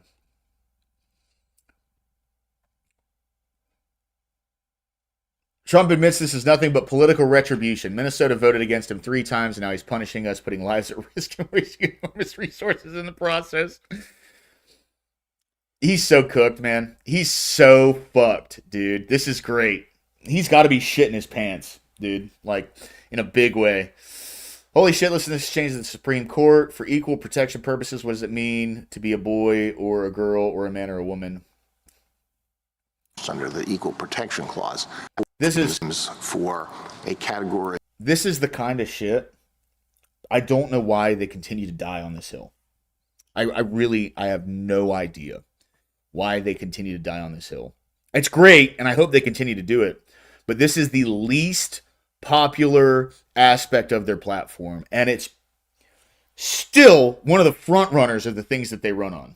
Of students classified as boys and a category of students classified as girls. Yes, Your Honor. If it does that, then is it not necessary for there to be, for equal protection purposes, if that is challenged under the Equal Protection Clause, an understanding of what it means to be a boy or a girl or a man or a woman? Yes, Your Honor. And what is that definition? For equal protection purposes, what does it mean to be a boy or a girl or a man or a woman? Sorry, I misunderstood your question. I think that the underlying enactment, whatever it was, the policy. Oh, yeah. I remember that. Yeah. You mean I can get these delicious fries and this hamburger? So when you think about getting a vaccine, just think of this hamburger. Yeah, I remember that, bro. Fucking scumbag, dude. The law, we'd have to have an understanding of how the state or the government was understanding that term to figure out whether or not someone was excluded. We do not have a definition for the court. And we don't take issue with we're not disputing the definition here. What we're saying is that the way it applies in practice is to exclude birth-sex males categorically from women's teams, and that there's a subset of those birth-sex males where it doesn't make sense to do so according to the state's own interest. Well, how can a court determine whether there's discrimination on the basis of sex without knowing what sex means? Right, yeah, no shit, Robert Whaley, exactly. For equal protection purposes. I think here we just know, we basically know that that they've identified pursuant to their own statute, Lindsay qualifies as a... And I don't know if you guys caught this, but in a court of law, they can't give a precise definition on what either is. So they can do that on Reddit, and they can do that on Twitter and Blue Sky and at their college campus. But when it comes to standing in front of the Supreme Court, they cannot give a definition of these things. Definitions that have existed for all of human history, literally. They cannot give a definition of it in front of a Supreme Court. Birth-sex male, and she's being excluded categorically from the women's teams as the statute. So we're taking the statute's definitions as we find them, and we don't dispute them. We're just trying to figure out, do they create an equal protection problem? It's a dude trying to play chick sports. Bottom line. I'm so glad that they're continuing to die on this hill. It makes no fucking sense to me. Like, it's just, it's crazy. I mean, how, like, from the perspective of someone that wants to win, why would you choose to lose? That makes no fucking sense to me whatsoever. It's crazy.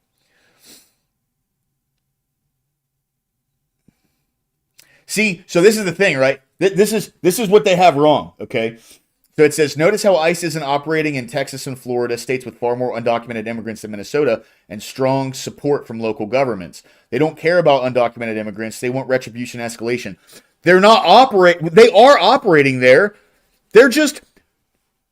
They're being cooperated with. They don't have to send a bunch of fucking agents in to do this job on their own. The local governments are working with them. It's that easy. It just makes no sense to me.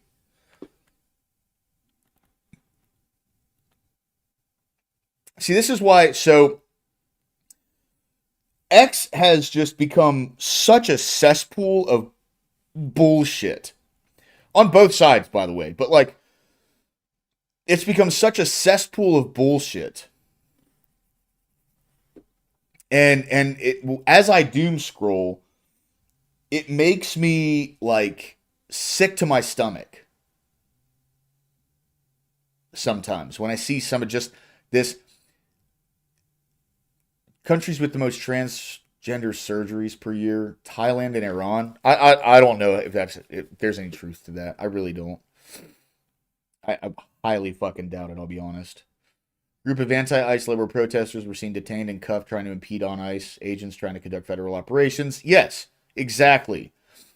So here's the thing, right? These politicians, they take this neutral stance.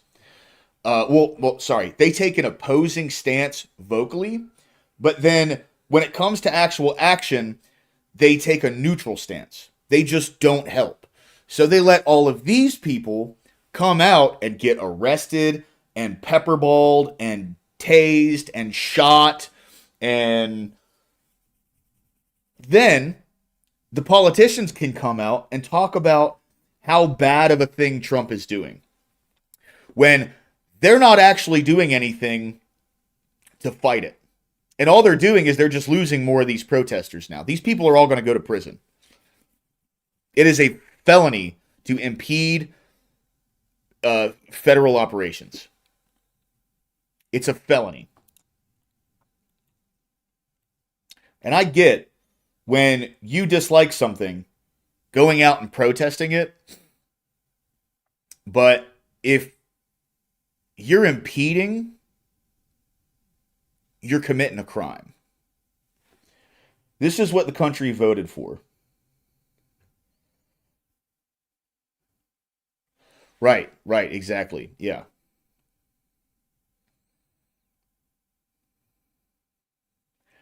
Is that true? Did that really happen? Did they really scrap all plans for the digital ID over in Britain? See, I don't know if that's even true.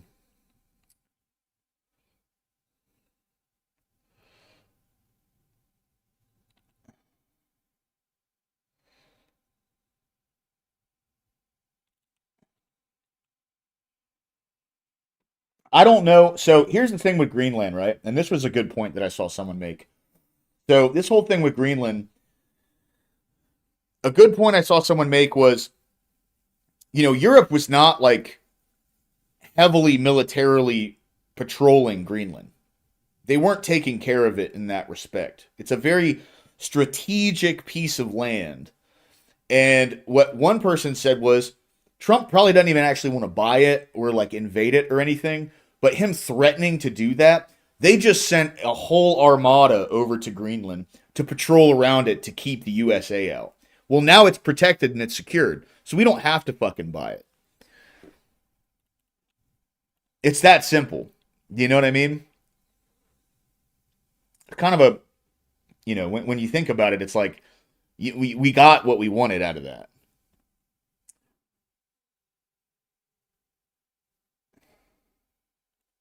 That's what she says.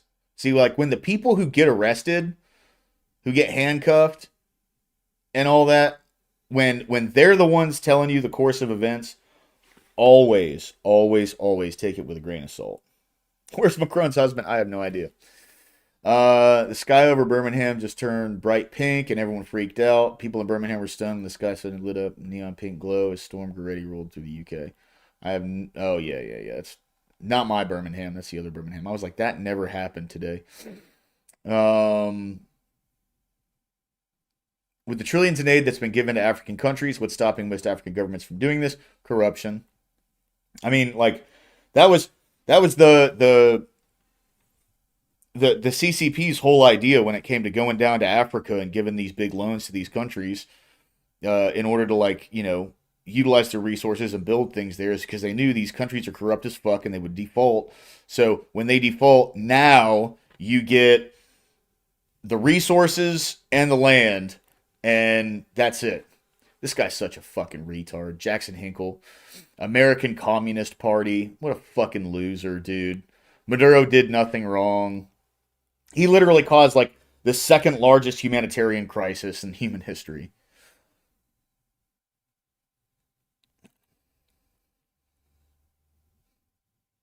Diddy's missing from prison. I don't know if that's true. You know, I'll be honest. I was never, like, a big Dilbert fan in the comics and the newspaper. So I mean, I'm sorry for his family, right? You know, but I don't have any, like, attachment to that.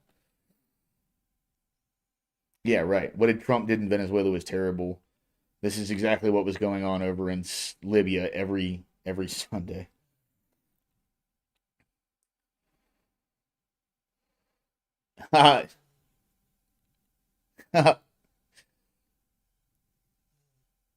Forget, dude. What? She is just the ugliest bitch on the planet, bro. It's crazy. All right, guys. I'm going to go ahead and call it here. Thank you very much. It was a pleasure hanging out with y'all today, man. Thanks for diving into everything with me. I love you guys, man. I love you guys. I always look forward to doing this. It's so good to be back. I always appreciate y'all being around, and I'm going to go ahead and call it here, boys. So I'll give some shout-outs here. Charles Darwin, Room Moom, Scott Hotvet, Achilles, Robert Whaley. We got Marilyn, Dusty. We got Ag. We got... Who else we got in here? I know we got Never Lucky Rubber Ducky. I know we had Kokoshuko. He was in here earlier. We had K2 was in here. Joseph Romano. Emmett. We got... who else we got here?